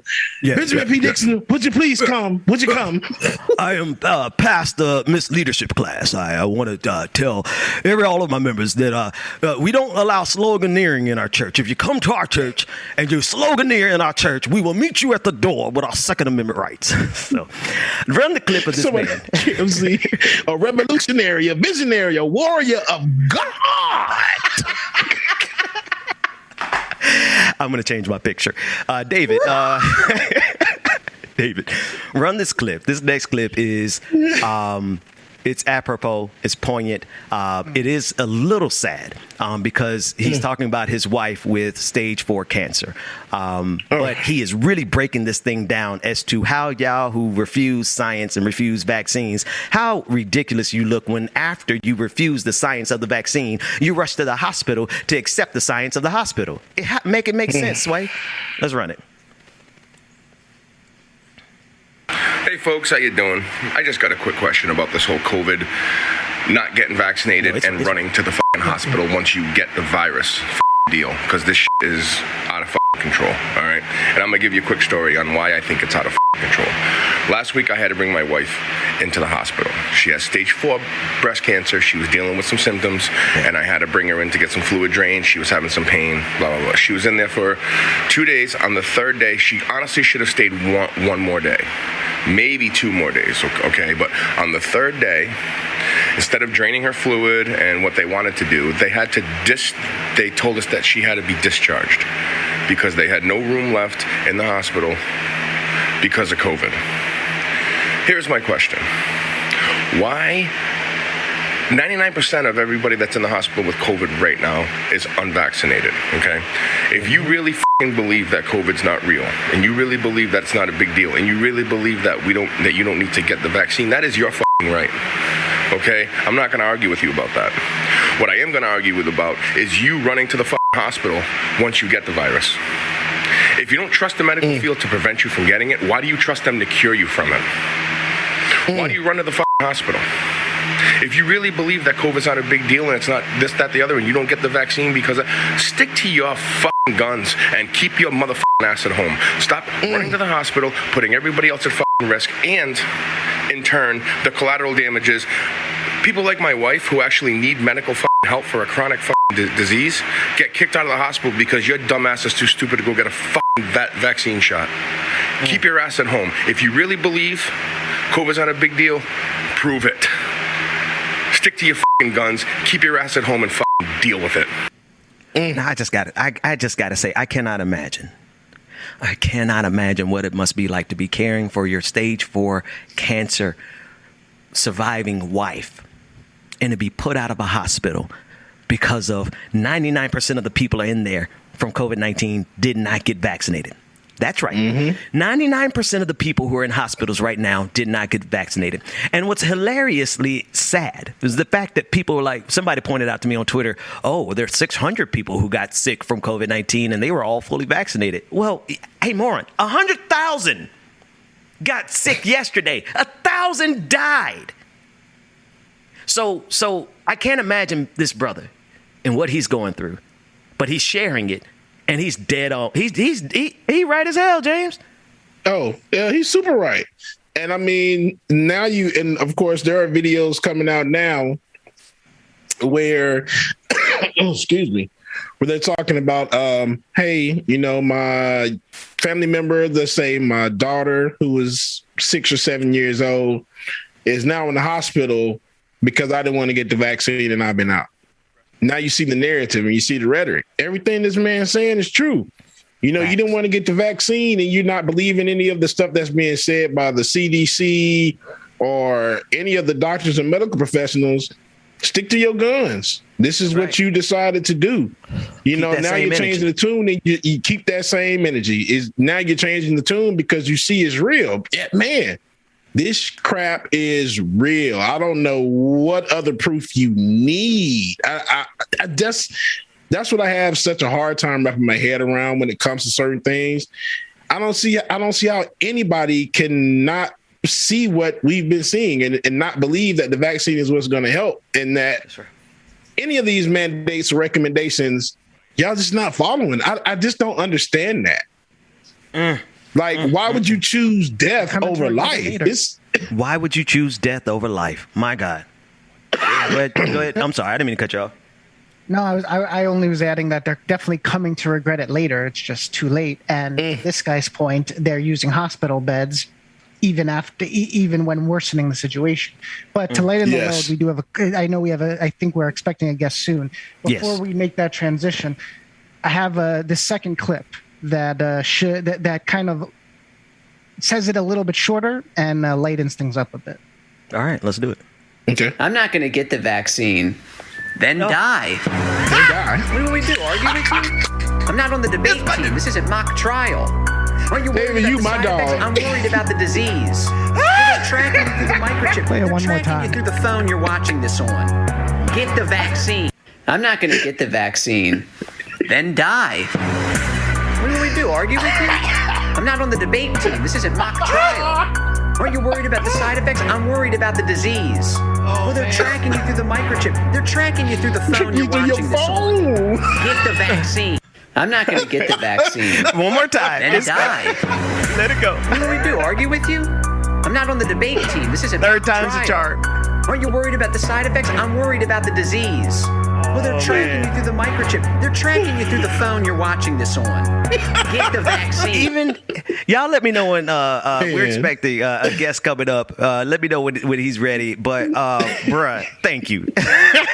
That dude is he's my spirit animal, man. Rebecca's waiting, I think. Oh, Rebecca. Oh, she's outside the club. Come on, let's sit in the club. Can I do a music? Can I do a request, James, or do you have something for us? No. What you got? Light them up. Earth, light them up. Of course. Okay, that's you can go ahead and send the tip to DJ Aces. I'm gonna bring it over later on, man. I'll bring the tip later on, man. Just have that, Anyway, let me. This song, y'all. This song. I'm trying to watch this. This song. This is my jam. Let me tell you, 10 feet flat. I don't even know the lyrics, but Earth Light 'em Up. I don't know who these guys are. This is the dopest songs ever. James, it's in your hands. Got you.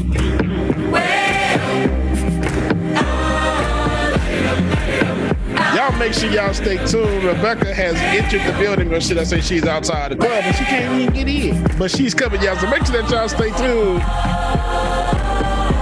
We're going to let the music ride on this one, so I'm going to shut the hell up and let the music play.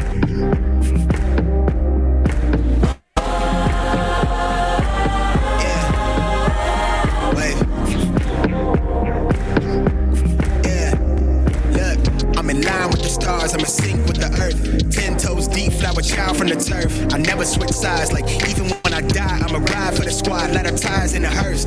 I've been on the vibe, kinda hard to describe. I'm in between, I'm good and it's fine, but I'm tired of the grind. Then I come alive in the night to realize I'm in the middle of the time of my life. I'm never so packed for the stack, never lied on the rap. Got a bag from the way that I write it. Queen looking Tyson, through that I survived, doing 80 to the house. Then I hit her to the sky, changed haters on a tirade.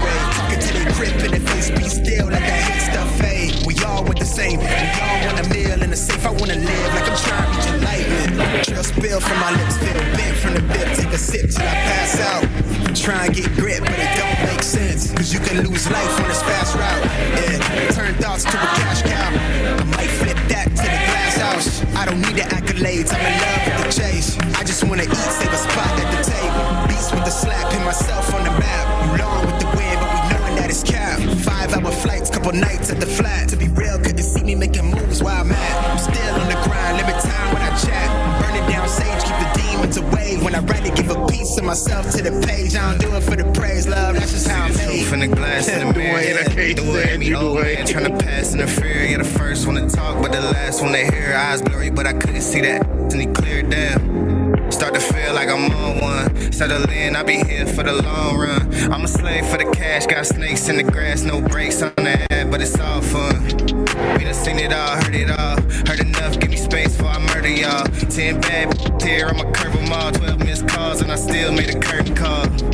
Here to light it up, lighten up. Hear him talking, they ain't right enough, tighten up. Everything that I came for, I left with. I don't bang sets, I just bang on the set list. Going past supper when I came for the breakfast. Put me in your prayers, I might put you on the guest list. Young, tell me reckless. Gold in my soul, got the same on my necklace. Rebecca in the Slack telling jokes now. Let's go, Rebecca.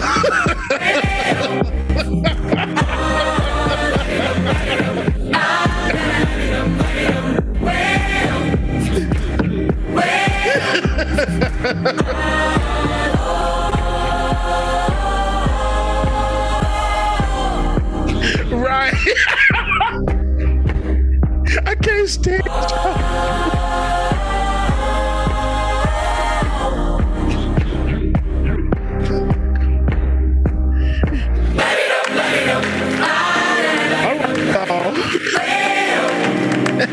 It is time to come back and welcome to the screen, my sister from another mister.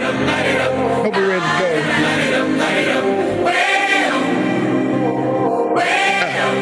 Okay, y'all, it's time to welcome back to the screen my sister from another mister, my brother from another mother, who was holding that pose. Somebody said Ben must be tired because he's been holding that pose for the past week. Rebecca. No, you see, I had to make sure my little cufflink showed. I was like, make sure the cufflink shows. It's the watch for me because it's the watch for me. Everybody who gets a brand new watch, like my manager who follows me on Instagram, which is very eerie and weird, he got a new watch. He got new teeth and he got a new watch. And every time, like ever since he been on Instagram, never be at work, but be on Instagram like his head is itching. He got a problem with his beard. He can't close his mouth. And then he wrote me because I got my braces taken off and I'm wearing Invisaligns right now for the month, but I'm getting them back on. He wrote me new teeth. Who this? I'm like, no, these are my teeth. These are my teeth. My teeth. Who this? He told me his teeth are good for 10 years. Oh my! 10 years. I can't make this up. Why his teeth are good only for 10 years? Why only 10? No. Why did he tell me? He must have a warranty. He has a 10-year warranty with the dentist. He went to Mexico. Came back with new teeth. Yeah. Well, let me get my passport to go to Mexico and get me some teeth and a new Brazilian butt lift, the BBL. Lift it up. Tuck. Tuck and roll. No, that watch like 15 years old. I had to fix it. It was been sitting in my closet. I'm like, I ain't going to buy no new watch. Nobody knows it don't work in this picture. Okay. Because it don't work. On himself. It don't work. I don't care. It don't work. It fly though. But here, hey, I bet you that clock is right twice a day. Every time you watch this video, that clock could be right. Anyway, I digress. Listen, Rebecca, glad to hear. We got none other than Cliff Albright, who's a co-founder of Black Voters Matter. He's joining us for a conversation about the work from the organization as well as what they're doing around the country. Brother, do you have a watch that works? I got a watch. My watch works underwater. It ain't as cute as yours, but hello, it works underwater. We're talking about technology. Ben got that. My watch works underwater too, exactly the way it works right now. That's probably why it's not working right now. All right. Oh, you can't. This show has watch, range. okay? This show has range. We will go from just gutter comedy all the way to stuff that matters the very, very most. And Cliff, you are on the front lines. Y'all are around the. Matter of fact, you were arrested protesting on behalf of our rights. Tell us about that arrest in conjunction with everything that is going on with Black Voters Matter. Yeah, well, before I could tell you about my arrest, and thanks for having me, y'all. It's always good to join y'all. Before I could talk about my arrest, I had to go back and talk about the arrest that the sisters had done a week or two before my arrest, which was, my sister comrade, Latasha Brown, Melanie Campbell from National Coalition on Black Civic Participation, Congressional Black Caucus Chair, Congresswoman Beatty, who was arrested as well. They started it off. And it was mainly sisters, right? It was Black Women's Roundtable. And so, I got the idea that, look, we need to get the brothers to have a day of action so that we can show support for what the sisters had started up. So I called up some folks who answered like on a moment's notice, people like Rashad Robinson, people like Dr. Wes Bellamy, and including Congressman Hank Johnson from the state of Georgia. Oh, wow. Who joined us out there too. Yeah, he got arrested with us. So it was 10 of us that got arrested that day. Ty Hobson Powell, young brother who involved in the DC statehood movement. And basically we went out there, we did a march from the Supreme Court over to the Senate office building, did a protest, locked arms in front of the Senate office building, delivering the message that we need Senate action. We need them to get rid of the filibuster. We need them to pass the For the People Act now, not in September, but now. And so that's what we were doing to get arrested, because we believe strongly that in order to get our voting rights, it's going to take escalating the direct actions. It's going to take a level of civil disobedience similar to what we saw in the 60s and when the Voting Rights Act of 65 first got passed. It shouldn't take that much, right? We shouldn't have to work this hard in order to get our voting rights, especially when Democrats control the White House, the House, and the Senate, right? So it shouldn't be this hard. But if this is what it's going to take, then we're going to answer the call and we're going to get it done, and we're going to use our power and pressure those that we put in office to use their power to get the voting rights that we deserve. That's right. That's right. Cliff, we got to I want to unpack all of that. And actually, I want to talk with you offline also, because you all are going around the country doing these types of actions. And that's a question I ask myself every morning when I wake up. Why is it so hard to get our rights? Why is it so hard to get peace? But we got a clip. David, tell me what's in this clip and let's run it real quick. So this is a very brief rundown of things that have happened in the past, I would say a week or so in Texas, after Democrats again refused to attend so that they could break quorum.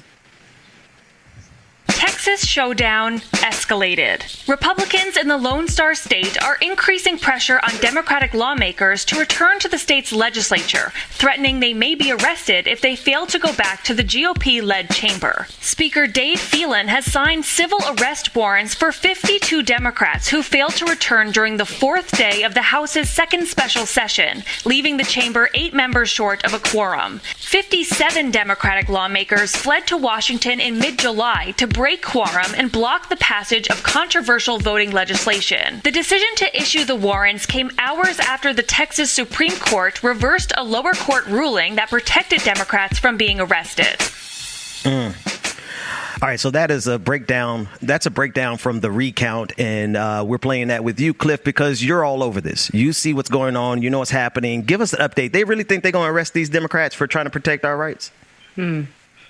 Yeah, at least that's the threat that they're putting out there, right? And you know, they talked about in fact, they had the sergeant at arms literally going office to office in the Texas Capitol yesterday, trying to deliver those warrants and deliver that message to whoever was in their offices, which seemed ridiculous to me. Like, why are you going around to the offices, telling them they need to show up at the offices. But anyway, but it's very real, right? Because you got folks, you still got a group of around 20 to 25 of those Texas Democrats that are still here in D.C. They were trying to stay here as long as the Senate was in session to continue to plead their case and to work to get the Voting Rights Act passed. And so they're still here, and they're looking at going back. They've actually think that they've discovered a loophole, not a loophole, but they've discovered a procedure, a writ of habeas corpus that one of their members was able to use yesterday to basically put a stay on the arrest warrants that were the civil arrest warrants that were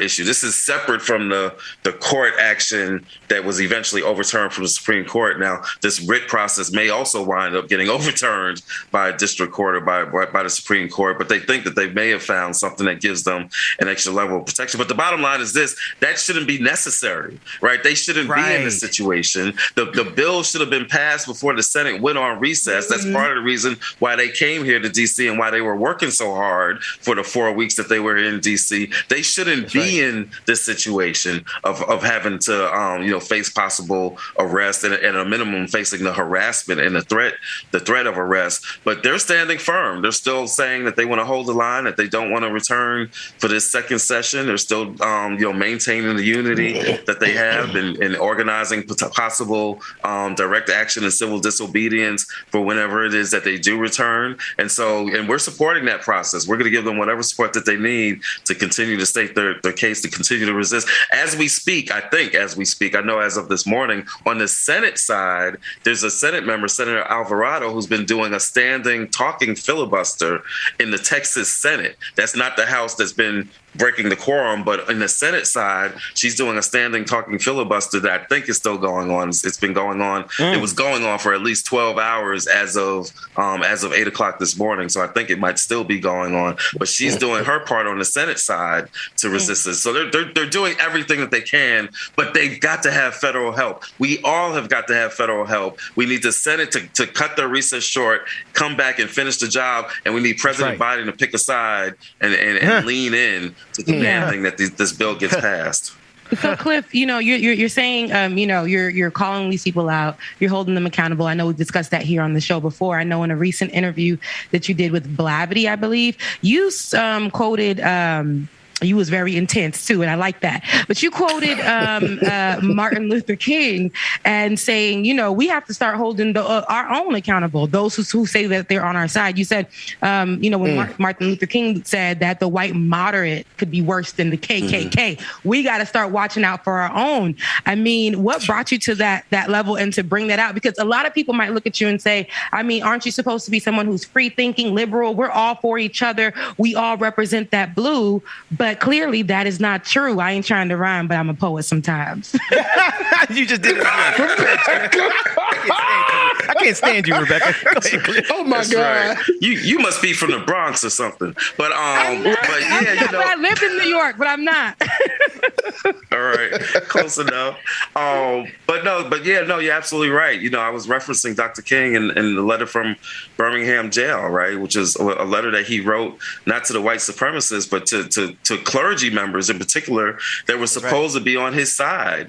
And it's a constant reminder that sometimes you gotta love doesn't mean that you don't call out people, right? I rebuke those whom I love, right? I correct those who I love, right? Sometimes you got to call them out, even though they're on your side. They might even be one of your 12 students, dare I say, a disciple that you might have to turn to when they say something crazy and say, "Get thee behind me, Satan." Sometimes you got to call out the people that are closest to you. That's the situation that we're in right now. We got to call out the folks on the Senate side that we gave power to, that Black folks, not just around this country, but in particular in Georgia, risked our lives in the midst of the winter and COVID and the holiday season in the first week of January to send not one, but two senators to give them this power. It does us no good to go through all that, and then you don't use the power that you have to have the backs of the people that put you there. That's what Joe Biden said. On his acceptance, he said, "You vote, Black voters, you've always had my back,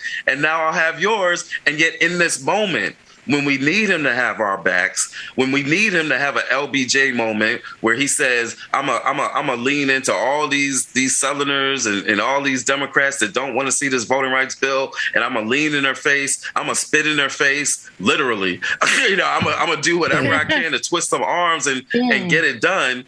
He got it done, right? And now he had to be forced into that. LBJ had to be forced into that by the Dr. Kings and the Amelia Boyntons and the people and Fannie Lou Hamers and Mississippi, Alabama, and all across the state. Movement forced him into that moment. And unfortunately, that's the same thing that's got to take for Biden to step into this moment instead of just doing what he's been doing, which is trying to play both sides, trying to say that voting rights is sacred, but then in the very next sentence say, but I can't get rid of this filibuster. You can't have it both ways, President Biden. And we'll be delivering that message today at the White House when Black Voters Matter, along with 6 or 7 other organizations and the family of John Lewis, 4 family members of John Lewis are going to join us today to deliver a petition calling on President Biden to end the filibuster and to do a request, an unequivocal request, not one of these, I kind of wish, and this would be good, and maybe standing. No, they got the unequivocal, clear statement saying that we need to end the filibuster in order to get these voting rights passed. And if he says no, he's going to have to do so in the face of the likes of John Lewis's 2 brothers and his niece that are going to be joining us today, along with 6 or 7 other organizations, as we deliver a petition that has thousands of signatures asking him, demanding that he end the filibuster to pass voting rights. You're a bad man, Cliff. Yeah, you a bad man, Cliff. Bad. Listen, do you think that he'll be these people literally and do they get embarrassed? Do they get hurt? Do they feel like this affects them? Do they feel like, man, I know that we use people's blackness to take a step up so that we can take the presidential seat, or we can take this Congress seat, or we can take the Senate seat, or we can take this leadership position. They'll be like, we are going to work for the Black people. And that's what we heard Joe Biden and many other leaders say. But when their feet are to the fire, I feel like almost they don't even care who's in front of them. Right. And they will say no, because we've seen them say no to so many things and so many promises that they've made, turn around and be like, when did I say that? I mean, I really meant X, Y, and Z. And this only pertains to certain type of folks. Did you look at the asterisk at the bottom of my quote? Like, that kind of whole thing. But even in this moment, though, if he does say no, I think that with the way that you're fighting, with everybody around you who's fighting, who you have partnered with through your allies who are actually rocking with you and answering back to those text messages in the text message group, who are showing up. All of you guys are definitely a great example of who gives a damn. I don't care who you are. Will hold you accountable, and which is great. And you got people who have big names and, who are part of legacies of people who've been fighting, right? And all of these leaders will quote their parents, uncles, all of them will use them in their speeches. But when it's time to really step up, it's very questionable. Yeah, they ain't doing nothing. I was actually, after we did a press conference yesterday, prior to the one that we're doing today with the Lewis family, and I don't think they mind me sharing it, and not just them, but some people have observed that some of the same people that have voted against voting rights, right? Or some of the same ones that have voted against, ending the filibuster in order to advance the For the People Act, people like Joe Manchin and Kyrsten Sinema. Some of these same people sat a year ago at the funeral services for John Lewis, right? Mm-hmm. Some of them have just last a couple of weeks ago, when the anniversary of his passing came around, they tweeted out all kinds of nice remarks, and so including Kyrsten Sinema herself, she had the audacity to tweet out how much respect and how much of a hero John Lewis was to her, even as she stands in the way of blocking signature legislation that not only is named after him, but literally was written by him. right? And so the audacity and the lack of shame, I think you asked, is there any shame in there? They've just been shameless in the ways that they go about pretending that they care about voting rights, giving long speeches where they say that voting rights is facing the biggest threat since the Civil War. That's what President Biden said. I didn't force him to say that. That's what he said. But you can't say that and then say, "Ooh, but that filibuster, I just can't let it go. I just can't let it go." You can't be on both sides. You got to pick a side. You either gonna be on the side of voting rights or on the side of the filibuster. You either gonna be on the side of the people or on the side of Jim Crow filibuster. You can't have it both ways, and that's the message we're gonna keep delivering to this president, to Chuck Schumer, to the rest of the Democratic caucus, and even to the House, which I'll cut it short here, but even to the House, who has the power to delay voting on that infrastructure bill until the Senate votes on voting rights. They have that power to use that leverage. But Nancy Pelosi is using that power right now to not. Isn't she holding up one vote until she gets what she wants out of the Senate on another vote? That's right. And now she's Go ahead. So you're exactly right, Ben. She and other progressive Democrats are saying, look, until y'all vote on the budget piece of this deal, right, on the reconciliation, the 3.5 trillion or whatever the number winds up being, until y'all vote on that we're not going to vote on the infrastructure passage. So if they can use that leverage, they can simultaneously use the same leverage for voting rights. Until you act on H.R. 1, they named it H.R. 1 because supposedly it was their first priority, right? If it's their priority, they can say to the Senate, until you act on our priority, we're not going to act on your priority. They can use that leverage. The House has not been our enemy. They passed H.R. 1. Four members of the Black Caucus have been arrested with us out in these streets. I mentioned Congresswoman Beatty and Congressman Johnson, but also Sheila Jackson Lee from the great state of Texas, and also Al Green from the great state of Texas. They've been arrested with us at some of these protests. So the House hasn't necessarily been the problem, but we need them to use the leverage that they have to influence their colleagues over in the Senate. That's it. I want to ask you, with these few minutes that we have left, about the two amendments that were passed overnight, not last night, but the night before. And David, help me. The one amendment was it a Tuberville? Who was the first? I know the second amendment was Josh Hawley and his 100,000 cops. We could talk about that, but there's another amendment that had. Help me out with that, David.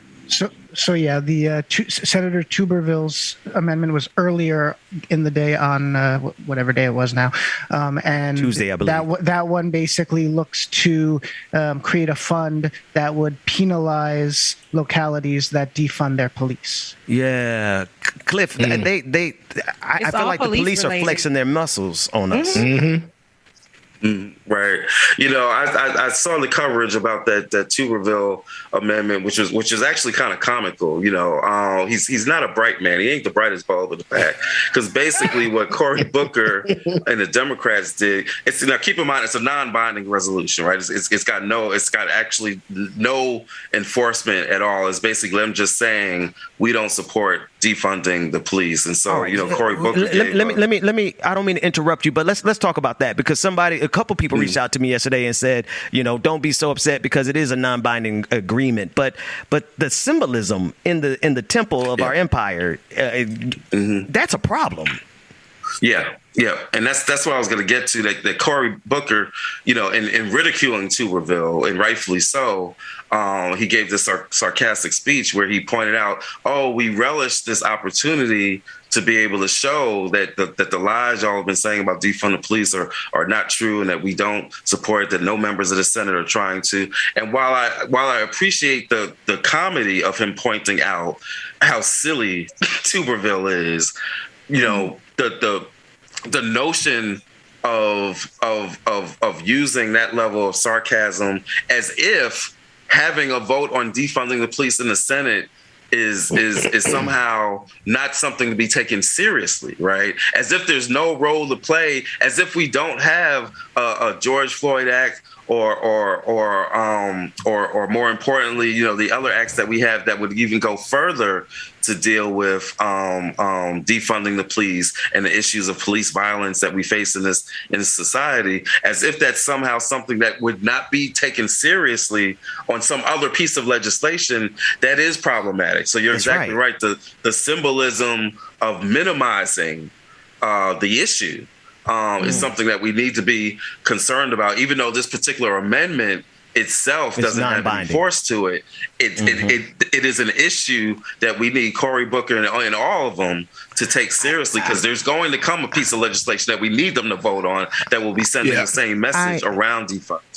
Yeah, before we move past that, help at what point, because there's also the non-binding resolution from Josh Hawley, where Dick Durbin joined across the aisles and said, sure, we support 100,000 more cops being sent to our communities to keep America safe. At what point can this process of non-binding resolutions, which to me look like a threat to our community, at what point or can they ever go from being a non-binding resolution into something that actually has the force of law? Yeah, I mean, we know that that point can come, right? That there's going to be actual not resolutions, but actual amendments or bills that are going to have a binding impact that they're going to have to pick a side on, right? So at some point, they're going to have to actually make it clear whether or not they support defunding police, whether they support reallocating resources, or whether they support, because really they don't have the decision over what those city budgets look like, but whether or not they're going to penalize cities that try to pursue this, or whether or not they're actually going to provide incentives, whether they're going to provide incentives to city that redo how they spend their pension money, right? Whether they're going to provide incentives for police, for cities that shift more money into health and mental health and all these other issues versus adding 100,000 police officers. So we're at that point where there needs to be some legislation where they something that has actual enforcement power, where they're going to have such votes. The Breathe Act is a perfect example of that, right? The George Floyd is a start, but the Breathe Act is even more important in this regard. And so we need them to have a serious discussion, not these non-binding things, and not playing defense on what the Republicans are trying to put in there. That's right. But we're at the point already where they need to be moving on this legislation that, again, our communities demanded that they move on. That's literally what we said to folks when we were trying to mobilize people for that Senate race in Georgia. That if we get this Senate, then we can get federal action on police violence. We're past the time for that to happen. So I want people to really see in the visual and hear, the joke or how they want to make this funny from Cory Booker himself. Let's take a listen.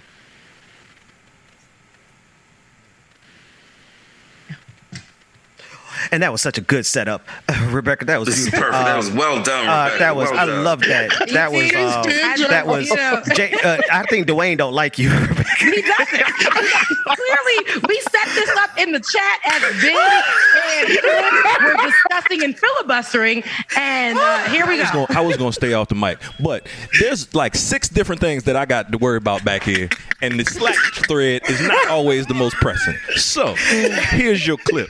Ma'am. I call on my colleagues to support our law enforcement by voting yes for this amendment. Opposing my amendment is a vote in support of defunding the police and against the men and women in blue. The gentleman's time has expired. Madam President. Senator from New Jersey. I am so excited. This is perhaps the highlight of this long and painful and torturous night. This is a gift. If it wasn't complete abdication of Senate procedures and esteem, I would walk over there and hug my colleague from Alabama. And I will tell you right now, thank God, because there's some people who have said that they're members of this deliberative body that want to defund the police, to my horror. And now this senator has given us the gift that finally, once and for all, we can put to bed this scurrilous accusation that somebody in this great esteemed body would want to defund the police. So let all of us, 100 people, not walk, but sashay down there and vote for this amendment and put to I said rest sashay. the lies. And I am sure I will see no Watch this part political right ads attacking anybody here over defund the police. And I would ask unanimous consent to add something else to this obvious bill. Can we add also that every senator here wants to defund the police, believes in God, country, and apple pie? Thank you. Watching it again, I understand, see what he's doing. No, when you gotta do a comeback and stuff, like when you feel like, you know, somebody read you and you gotta read them back.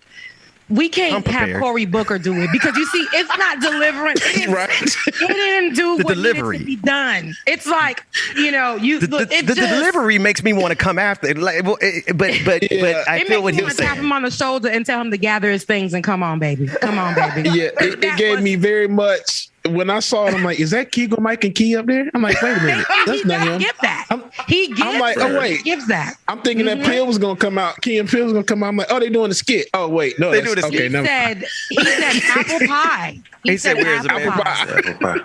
Here's the part, Cliff. He worked in... Go ahead. No, you go. Because I want to say the part that trips me up on this is that he points out what he knows is going to happen. Republicans are still going, no matter how much Democrats say we don't want to defund the police.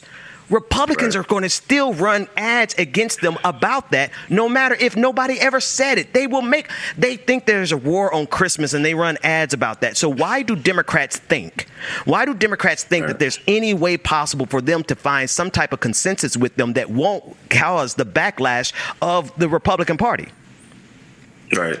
Yeah, you know, if he wanted to be a little bit more gangster with it, I would have liked to have seen him put in there, you know what, why don't we add that, you know, while we're saying this, that, you know, we also condemn the January 6th terrorists that beat up police officers. Put that amendment in there and now force them to have to vote on that. Right. And then see what they would do with that situation, because then they'd be in a situation like, ooh, well, if I vote on this, I'm going to get primaried because there's going to be some conservatives are going to come after me for criticizing the Proud Boys and criticize the white supremacists that did the January 6th attack. And so he could have gone further than just, you know, making a joke out of him. He could have actually put them in a difficult position to make their votes be a matter of record that could be used against them. So, you know, there are a couple of things that he could have done. You know, I give him a couple of style points just because anytime you can get scurrilous and sashay in the same sentence. In the same sentence, you know, he did a good job with that. Yeah,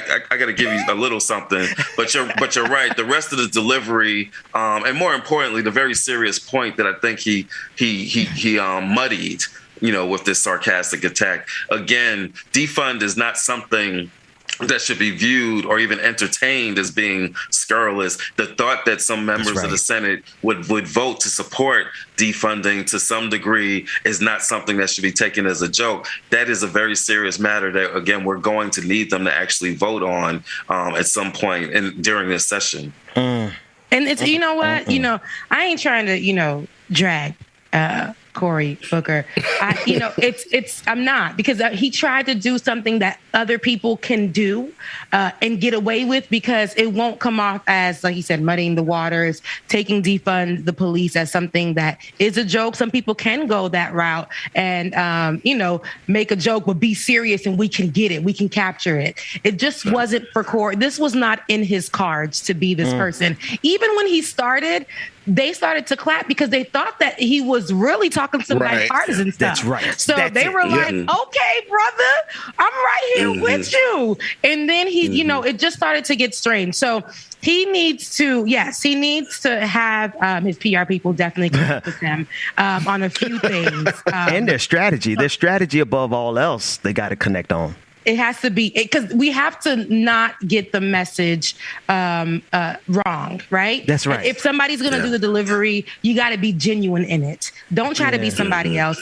Be yourself. Because, Cory, there are points that you can make. There are points that you've missed in this moment. I know right now going viral on the floor is a thing, but, you know, this ain't it. Like, Start Right. keeping the work to where it's at for you, and do what you can do for you. That's we right. ain't trying. It ain't because you done went viral for something wrong, sir. You didn't do it. It didn't come off the way. And it's Cliff. I know you got to go, man, because you about to hit this protest. But I just want you to get the last word before you get out of here, because it's so violent. What you said, they could use these non-binding resolutions to send messages to Republicans, right? But they're allowing these non-binding resolutions to be sent messages to the black community, which is we ain't defunding the police. Matter of fact, we'll send more police if y'all don't leave us alone. Cliff, get the last word. Yeah, no, I mean, you're exactly right. We Democrats have got to learn how to use power in a way that is similar to, but in opposition to, the way that the Republicans, and in particular Mitch McConnell is shameful in the way that he uses his power, and he uses it for the bad, right? He uses it unrighteously, and we've got to be able to use our power in a similar manner, just as shameless, but shameless for the good. You know, Dr. King said, you know, power at its best was love implementing the demands of justice. You've got to be willing to use power to implement the demands of justice. You can't be shy about how you do it. Democrats aren't quite there yet, but we got to get them there because we need them to get there. Why you laugh? We got to get up there. We got to, because we down to voting, right? We don't even know if we're going to be able to vote in this country simply because of how hard Republicans are working against us. You know, That's right. Brother what Cliff they say, Albright. Ben, they say the devil works hard, but God works harder, or I work harder. You know, I don't know, but I don't know. The devil works hard, but Republicans work harder is the way I would say it. No, but in this particular place, what Cliff and his crew is doing. I gotta let Cliff go, Rebecca. The devil works hard, but Cliff and the crew works much harder, because when they thought they were trying to give up last year on them streets fighting for voters' rights during the panoramic, it has crossed over into 2021, and we're mid-year, honey. So it's not stopping. He's going to be on the steps of Washington with people that represent legacy. What's up? You know, we working harder, and that's what I like to see. That's what I like to see. Rebecca, take us to break. All right, listen, Cliff, thank you so much. Before you get out of here, let everybody know how they can get up with you. Hey, please follow us, Black Voters Matter. That's on Facebook, Twitter, IG, Black Voters MTR, Black Voters MTR. And you can follow me on Twitter, Cliff_Notes. That's Cliff Notes, Cliff_Notes on Twitter. Check me out. Sometimes I got some good stuff to say. You got some great things to say. Thank you so much for joining us here on Like It or Not. We're going to take it to break, and we'll be back with more of me talking my talk. Bubba, take us to break.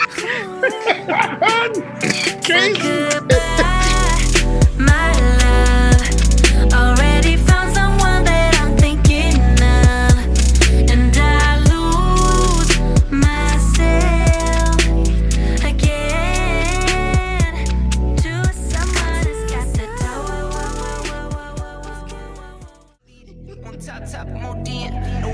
All right, y'all. Welcome back to the screen. Rebecca and Ben. And y'all, this is Knocking by NHDB Kid. I think it was. Yeah, one of those people. Who was that? Who was this? She said, who's this on our screen? As many times as you've seen David, you don't recognize David down there in that picture? She's saying, why is he on the screen? That's what she said. Yeah, that is what I'm saying. Why is David on the screen? Dang. See, David. Because he was on the screen with me the whole. He was on the screen. Sorry, David. I was just confused. I ain't trying to knock you, my brother, but you didn't like how you pop up like this. And this is what David looks like. Keep him on the screen. I want to dissect him. Oh my God. Oh, sorry, David. I'm sorry, David. I didn't mean for this to happen. This is about what I looked like about 5 years ago. But this was 5 years ago? Yes, 5 years ago. So you was rocking like remember in if you ever watched the Brandy Cinderella, the only Cinderella that I recognize, the Brandy Cinderella, the guy that's the white man, the uncle or whatever, Christopher Roop, that guy that's singing that part, you look like him. Right here. I don't know. You look like him. I've never seen the Cinderella movie. I don't know what the reference is. Is this about the goatee? No, it's not the goatee, but he had one. But he was rocking like white folks love to rock this, right? Like there's nothing at the top, and they just rock it like from here on. And I know you a young man. That was if you said this was 5 years ago, David, it was time for you to let it go. But you didn't know that at the time. Back then. You didn't know that at the time. He looked like a lighter skinned version of the dude from Half Baked. Y'all The leave same dude that I need played, David to be in good spirits. David's the only producer we got now left. But now David is rocking what you guys are all rocking, and that's a baldy. And I know he got like facial hair too, right? So, yeah. I mean, I guess if you want to, David, show the people the updated version of you. Rebecca, I'm looking worse than you right now, Ben. So no. Okay, so then no, let's not do that because I look pretty bad. I look bad. So Friday, when you pop up again, show the people what you're looking like now, because I seen you, so I know that. So I was confused. This is an older man on the screen, but that was 5 years ago, and you probably were going through a lot, and life ages you. Jesus Christ, Rebecca!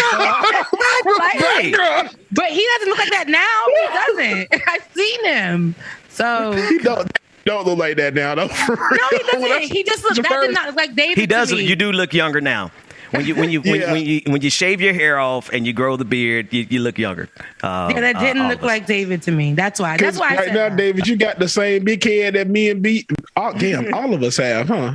All of us got big heads. All three of you guys have that, and me too. If I was bald, which I kind of am now, but if I was bald. Yeah, we all bald headed. It's okay. It's okay. Rebecca, you not bald headed. Anyway, Rebecca, you just do bald headed. Wait, say that again, James. Now y'all should see it. I'll come on the show with my natural hair to show you how short I've cut it. I'm very sad about it, but it's cool. You cut it. You cut it down. I had to cut because remember I've been natural for 5-6 years, and I had to cut it because I went straight. I got the creamy crack because I was tired of breaking my arm, blow drying my hair, or like putting it in the big puff and things like that. I was like, well, let me just straighten it. And you guys know, like, I have a lot of hair, so it was nice. But then I was like, I miss my big puff and stuff like that. So I grew my hair out to a point where I can just cut off the straight part. And when I saw my hair on the floor, I was so sad. But look, I got a little bob, a little curly bob. Oh, okay. Because I was just about to ask you if it was giving Viola Davis without the wig or what. So that explains. Okay, good. Y'all know Viola Davis is 56 years old today, and she looked damn good. She looked like she's 45 at the most. She looks damn. She got the nut but City Limits arms. Nut push. Them arms from Tina Turner. That is exactly what Viola has. She got them strong arms. I love and speaking of Tina Turner, god dang on Angela Bassett, she just don't age at all. I'm just like, I think she's like 60, 70. Just look like she's about 45. She's like 150 and looking like she's 25. But did you guys hear her diet? It's very, very strict, right? So what she does, she never says, mind. Yeah. She does nothing. Literally, she does nothing. She works out. She said, I don't do this. Have a cheat day, but my cheat day consists of nothing. This. I'm like, girl. Yeah, I don't want the six pack that much. And speaking of which, too, she just signed a deal on 911. It's a show that comes on Fox. And she's getting paid the most. $500,000 per episode. The highest paid actor or actress ever. Come on, Angela. Let's get it. How to Get Away with Murder. You better run up the scoreboard on these people, Angela. But Angela's not Angela, but Viola. I was going to say, Viola is How to Get Away with Murder. But they both black women and who look like they 100 years younger than they are. They are amazing. Because God is good and money black will don't definitely crack. keep you young. Money.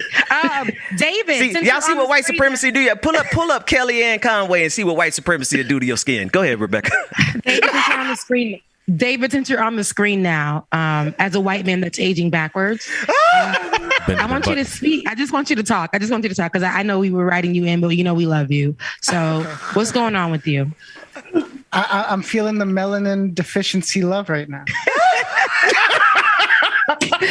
And David, you're not Puerto Rican or anything, or you're not Italian, right? No, I'm like a European mutt. Oh, sure. You can look European mutt. You can say that. Okay. So you could pass for being like one of them New York Puerto Ricans, though. Yeah, just like Puerto Rican going for it. New York, Puerto Rican, or Italian. Listen, I've gotten Puerto Rican. I've gotten Italian. What's that lady name that's transracial?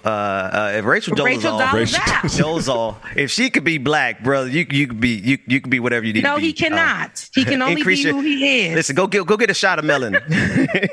Get one drop of melanin in you. We'll be Nah. David's rolling with us, so he's not black by association. He's a white man that knows how to respect black people, and we are black people that know how to respect good white folks. Because I don't play with white people. I co-sign. Hey, real quick, y'all. You all do know I have people watching. Go ahead. Right. Yeah, let me read a super chat real quick because I want to send some love to this person. Demon Yama Mama says, I just wanted to tell you guys I love you. Please tell someone you love them today. You don't know how much they may need to hear it. Sorry, I'm just feeling really defeated today. Trying to stay hopeful, but it's hard. Demon Yama Mama, don't feel like that. We love you too. Just know that we're here for you if we need anything, y'all. So please in the chat room, y'all show some love to Demon Yama Mama. Please show some love. Love it up. Demon Llama Mama. Them and then and anybody else. Like that's the standing rule. That's a house rules. That's exactly what we talk about every day after the show. You don't know if you are going through somebody some love, but Demon Llama Mama specifically to you. We want to send you all the love and encouragement that you need. Some days we can feel defeated. This whole week, every single morning, as y'all can see, my wig was shifty. I was sleeping past the clock. I'm tired every day. I want to quit my job every day. Defeat comes in many different forms. And I don't want you to feel down, but sometimes you got to be in your feelings and recognize it and acknowledge it. And that's what you're doing. And you're going to get through this. I know that sounds, what do they say? That cliche when we tell that to people, but we're going to send you love and we're going to continue to uplift you. Days like this come and they go. Okay. Yeah. So next week we'll talk again. We'll circle back. Okay. Demon Llama Mama. And I hope on Thursday it's a brand new vibe for you. Okay. And I hope it's all good things. All good things. Nights like this. Absolutely. Meanwhile, we do have 2 joy clips for you guys. Okay. Hopefully we can do some uplifting. Dwayne, play them in any order. David was telling Ben to shut up. Darius ain't even tell me that he was still messing with the girl. Mind you, he told me last we got to set this up. Pause it. Because I need the audience to know. There was a slim chance he wasn't going to be done with it. Because now remember. We got to set it up because otherwise people ain't going to know what's going on. This is from TikTok. It is hilarious. This is the caption. If a black person say any of these statements in the middle of a story, it's about to be good. It's about to get good.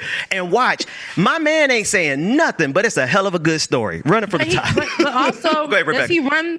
Does he run through it in full story? Like he goes from line to line in the line to line. And he's gonna go line to line, and he don't say nothing, but he proving the point. Let's run it. All right. But check this out. Darius ain't even tell me that he was still messing with the girl. Mind you, he told me last week that he was done with her.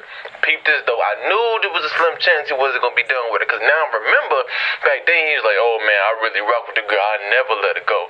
Come to find out, he never let her go. See now that's the stuff I really don't like. Like just be honest with me. You know what I'm saying? So this bitch got the nerve to tell me, "Man, no, man, you don't know. The thing is, I do know. Little did I know is that he was really in love and he proposed to her.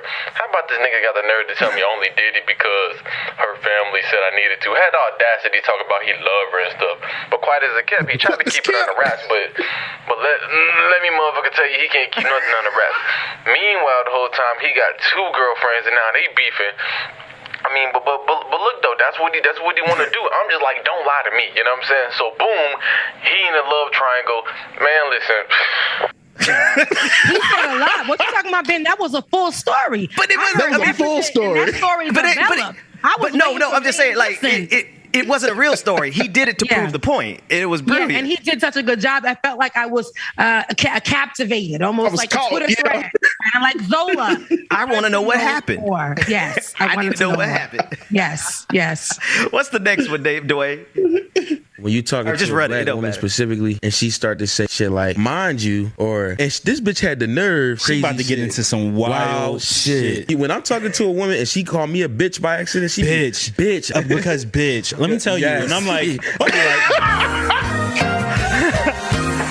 now, Rebecca. Yes. You've done that to me before. So yes, I have, and then be like, okay, I know, I've been talking to you all the time, but you're not gonna call. You ain't gonna say, girl. I know I've been talking to you all the time, but you know, Rebecca, I'm a man, so I'll be like, Child, it's okay. Rebecca do it to me. I'll be like, child, it's okay. It's okay. Everybody do it, and I'm like, it's okay, girl. That means the story good. It's okay. Go ahead. It's all right. Girl. Like, bitch, and that means it's a good story. Girl. That's what I'm like. Yo, but that's when you know I love you. I love you, and I'm really trying to get this. Like, I gotta share this story with you. You know, I ain't got no friends nowadays, and the only person I talk to all the time on the phone is my girlfriend Edina. So all day we be like, bitch, girl. And sometimes I'm like, yeah. Child is the way. Child. No, but for women, and when we're talking to, like, when I talk to any guy that I could be dating, or whatever, I always be like, you know, if I get really comfortable, and I'm like, so let me tell you. You ain't even gonna believe. But the dudes that I be messing with, they just as messy. Let me tell you. Hey, true story. Men are gossipy. Women is. We gossip. Oh my gosh, men are worse than women are. Jesus, we gossip so bad. I wish we had. Tomorrow I'm going to drop this video so we can do like a part 2 to this conversation at the end of our show, because let me tell you, there's a video going around. I think it's on TikTok or whatever. So it's women who are with their partners, and they'll take their phone and they'll just have their earbuds in their ear, their AirPods, and they're not really on the phone. So they'd be like, while they're with their partner, they'll be like, the phone rings. Oh, I saw that. Girl, what happened? Bitch, what? Yeah, and then what? And then the boyfriend they'll have, but they'll be recording the man, and then the man looking like, what happened? Tell me. Put it on speaker. Let me hear. One guy went and got the other AirPod. So he was like, it's hard. Turn it on. And like put her on speaker. Like, and they ready to find out what's going on. Because dudes is just messy. Well, they want to know. Hold on. In our defense, sometimes y'all be telling us the whole story anyway. So it's like watching it. It's like we into the soap opera. So we invested now. Okay. So now when we hear something new is coming up, it's like, you can't just leave me hanging. That's like, right. So what happened? Well, in the video that she's talking about, I need my man to be just as messy as like with me. Only with me though. You can't be out there doing that. But with me, you got to know, like, babe, what happened with Chris and them? And then really? Like, I need you to be just as messy when we're watching TV shows. Yes. Girl without an L. Who said that? Somebody said that in the chat room. You got to say girl without the L. Girl. That's how it sounds. Girl. And it's Girl.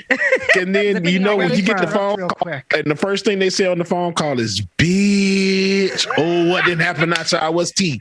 But there's some dudes that don't like to be called, but I mess up, you know, and be like, bitch, well, they're okay if I be like, girl, so listen, and they just be really ready to know, like, and then what she said, and then he said, what? Really? And then what I'm like, now you really invested. You really into it. I'll be telling good stories. Y'all be giving us commercials the whole time, and then when it's time for the show to come on, you be like, nah, I ain't trying. No, you gonna tell me now. You done got me all excited. That's what they do. Be like, I don't really want to talk about it, but listen, let me tell you, girl. Yeah, me. Right. I'll be like, girl. I don't tell nobody because it's not really my business to tell. But so let me tell you how. You know, I told you about my friend, right? I know you don't know my friend, but you remember I told you about, and they know the name. They know these issues. They know. You talking about the story with Shaniqua and them? Yeah. Yes, they know exactly who it is. Never met the person, but want to know. Oh my God. I have a complaint. Mara, it's this.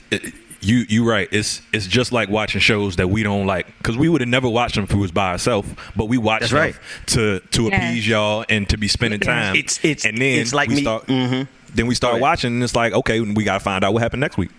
And I love that. I love that, because that means that you're investing and you're trying to look. I call that quality time. Where is that video, Rebecca? Because I saw that. It's a part of quality time.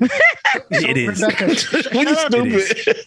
It is. I gossip with my wife because she got. I mean, well, I ain't gonna say she gossips. Let David talk. David can get in a second. I've been trying to get in. Goddamn it, on my own channel.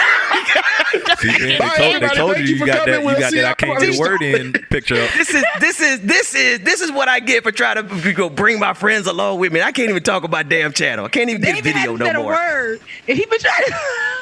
I'm trying to tell y'all, David, what do you want to say? It better be good, man. All eyes on you. All eyes on you. It better be funny. Well, shout out to Jay Green on Twitch. because I wouldn't have made this connection. But Rebecca, I don't mind roasting. You're trying to compare me to Jason Alexander. Oh no, she didn't.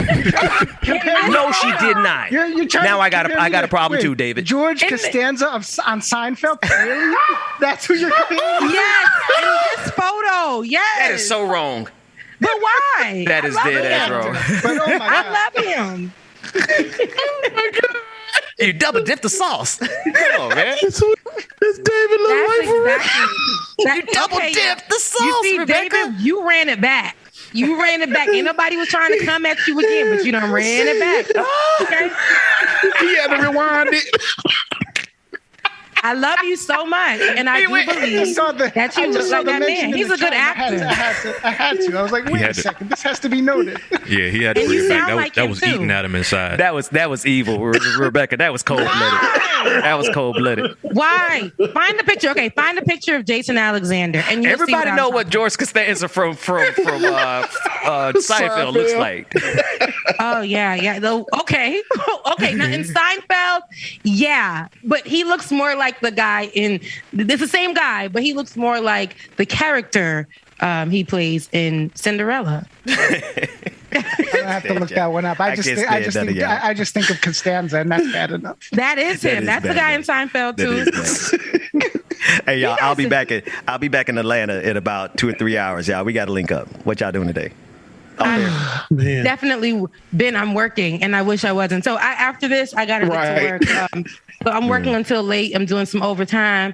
But at the end of the day, Ben, one of these days we can definitely go out. You know what I want? I really want to take you guys to a Haitian restaurant, and you and Bubba to really see. Yeah, there's a Haitian restaurant that opens until like midnight, and one of these days we can definitely go there, have a drink. I'll put you guys on some barbecue, take some shots, some Haitian rum shots, and then get you guys the food so you guys can really taste real flavor, because none of these other I need some brown stew like us. Right, I need some of that brown stew. David, yes. You see how they be making all this stuff sound what is the good? All these link ups and stuff, and just be leaving us out. You see, because you guys y'all need to fly y'all ass down here to Georgia. No, you don't need to fly nowhere right now. Plane. Y'all need to drive y'all ass down to Florida. Come on. I mean, drive, get in the car. You said you're in Virginia. Is that where you at? I'm in Maryland. Oh, who said? I said Virginia. Are you from there? Anyways, Maryland sounds really far. There's just one day we may come and visit you, Georgia, and Dr. Carl Mack. We may do a tour. Oh yeah, you too, David. Bring some of that soup de jour. What is it? What is that Haitian soup you gave me one time, Rebecca? Soup Jumeau. Soup Jumeau is our every first of the year that we drink. They still serve it a little bit throughout the year, more so in the fall. But we drink at the first of the year because that was the soup that our colonizers told us that we couldn't drink, and that's the French. And we took it and added seasoning to it, and added the meat that they didn't want, like the parts of the meat that they didn't like. And they gave it to us. We added that to it. We added a lot of different vegetables, and we made soup jumeau amazing. And that's because we got our freedom. We took that same soup that they told us that we couldn't drink. We were too poor. We were too nasty. We were inferior. And we put épices. Épices is the Haitian seasoning. We put épices inside of it, and that made them French folks mad. That's why when you eat French food, it's kind of bland sometimes. They give you about this much in food, and it don't even be all that. Okay, so come on to the Haitian side. Go to Haitian restaurants near you if you do have that, and you'll see what I'm talking about. So yes, when we get together, maybe this weekend, possibly, I don't know, we can definitely have some of that and some Haitian food. And if you guys are really scared, you guys can kind of come on over to my place. I'll go get the Haitian food, and you guys can come on over to my place where it's just we got to know. We'll talk offline because we're going to create these bubbles where we can hang out together because we all, we able to trust each other because we about to go on lockdown again, and I can't take another year in isolation. Are we going back in lockdown, Benjamin Dixon? I think so. And if you I would love to. I don't think we are. I don't think we are, though, because if you see how hard these Republicans are fighting, I told you that they're fighting like the devil. Now, God is somewhere in the background ready to, give them the hand. But right now, they are fighting. Light them up. Light him up. But DeSantis is doing his thing. We see how Greg Abbott is doing his thing. Did you say Death Santas? Is that what you said? Well, Well, I have a list, so sometimes I probably It did did sound like that. death I probably did say sentence. that. But Wow, yeah, that's what he is. That's a good pun, and pun intended. Now, he literally is out there trying to stop people from to mandating the mask. And the schools, the Texas and Florida, the schools have decided to go against what they said and said, try us. Literally, DeSantis said, we're going to try to put a rule in to make sure that you guys don't get paid. You guys being school employees don't get paid if you mandate the people wearing masks, if you put that into place. And they were like, we don't give a damn. We got kids, okay? Which I think is so stupid. Before we get out of here, I know here I go talking. You need to be quiet, Dwayne. And that's when she comes. I know you weren't listening. I was going to let you Beck, we're going to let you ride. But she got so much to say. We got to get her job to let her get here on time. Yep. Yeah. I'm just. We got to work hard. I'm gonna let you finish, Rebecca. But what I was doing while you was talking, I was watching all your hand movements and comparing them to the video that we watched yesterday, and I was looking out for all of them hand movements so I could see exactly what's coming. The storytelling hand movements that black people do. That was a great clip too, because it's true. You know what I'm saying? It's just like her hand movements in that viral video of her doing her praise dance. Go ahead, Rebecca. It's true. It's true. No. Don't play with me. I said that a cease and desist. I will send that over from my lawyers. My lawyers, Rebecca Azor and Associates. It will be definitely coming to an email. I got good business insurance that'll pay out any lawsuits that I run across. Oh man. Anywho, but y'all go ahead and set that up and get some extra money. Go ahead, continue. Anywho, like I was saying, all of these states, though, you have Florida, you have Texas, you got everybody else who's following suit. And remember, these are the states that we named yesterday. These are the leaders that we named yesterday. They are literally following suit. In every damn article that comes out, what do we see? We see all they bald-headed names, right? We see them at the forefront of this, saying that they do not want to mandate people to wear masks. They do not want to put that in place because it's not the American way. People's children, I was just talking to my best friend about this. Your child going to school in a place where they're not mandating masks, where they're not putting on masks, a kid, some kids are not at the age to even get vaccinated, okay? So you have to watch your kids suffer like an adult may suffer, right? But you got to watch them suffer, putting on masks near them. Some kids cannot be without their parent, right? Taking care of them, being near them. So parents now are putting themselves on the line. Let's talk about this. Let's talk about the ripple effect, right? Your kid go to school. Your kid gets COVID-19, possibly the Delta variant, the Iota, or whatever other variant is out there, right? Comes home, can't be without you. You have to be near them to take care of them because they're probably 5 or 6, can't take care of themselves, right? Can't shower themselves, can't make food for themselves, right? So you got to be near them. But they got you now coming into the job. Right? Now your job has required you to come in, but you got to stay home and take care of your kid. Now you got somebody watching your kid, right? A family member watching your kid who's putting their life at stake, right? But you go into your job. They're telling you if you don't come in, you're going to be fired. They don't care about your situation, but now you're putting the people in the job space at risk. That could be 500 to more than 500 people. That could be 10 people. But now they're going home to their family members and friends and doing what? Possibly giving it to them as well. We're talking about this is a ripple effect. It doesn't only affect one person. It affects everybody. That's right. Everyone. That's right. Everyone. So this is why Rebecca, I say, go ahead. Go ahead, man. I'm done. No, I was gonna say you spitting the truth. I mean, because that's the core for real. of it.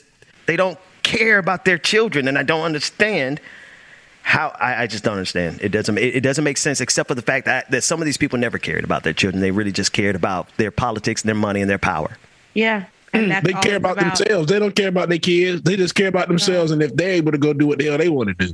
Because that makes no sense at all. Like, you just sending your child back into literally an incubator to pass all this stuff around. Then you're going to bring your kids home. You might be good, but then forget about the that. Other kids in the house. Kid come back, they infect you, the parents, your ass go out, and now they're infecting everybody else. When you go to work, you go to the grocery store, you go to everything. That's not fair. That's right.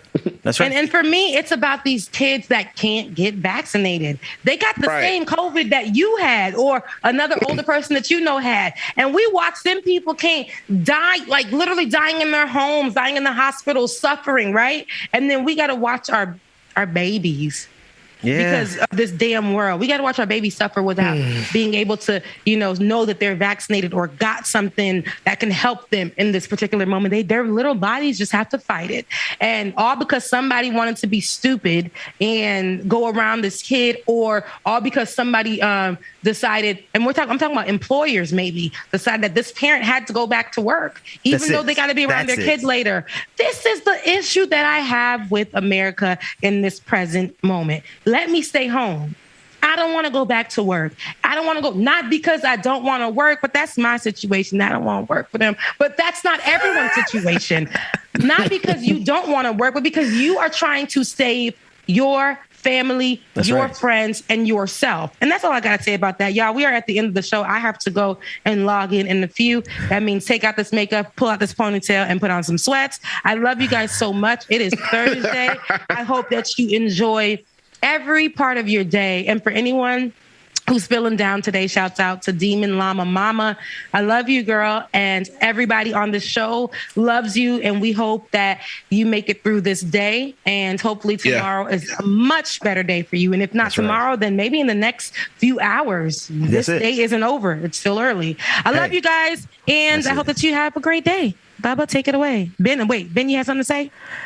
Not on my own channel. No, I don't. But I'll see y'all. I'm going to hit y'all up afterwards because we ain't going to go nowhere for real because the Delta variant. But we always link up somewhere. All right. That's all I got. Hey, appreciate y'all. Love all y'all. Take care. Love y'all. Mean it, man. We'll see y'all tomorrow. I could really use a change of Roadrunner, shout out Roadrunner. Everybody smoking all the greenery. Yeah, close the match 'cause they were handed down to me, but I'm still fly. I'm still fly. I'm still fly. I'm still fly. Let's go.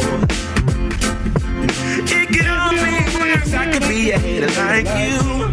It could was supposed to make the man, but that poison's gonna kill you from the inside out. So right now, say it with your chest now. Say it with your chest now. All right, y'all. That is gonna wrap it up for us today. I'm gonna let the next verse. Love y'all, mean it. We'll see y'all in the morning. Deuces. It's my time to ride. See y'all tomorrow. I'm young, I'm free. Can't nobody take me here and now. It's my time to ride it out. It's my time. It's my time. It's my time to ride it out. What'd you say? Cheers to all the haters, cause you proved to me that rising to the top was my destiny. You can see whatever from behind me, but I'm still fly. I'm still fly, I know. Hey, Rebecca heard it too. I'm still fly, let's go. It could all be worse. I could be a hater like you.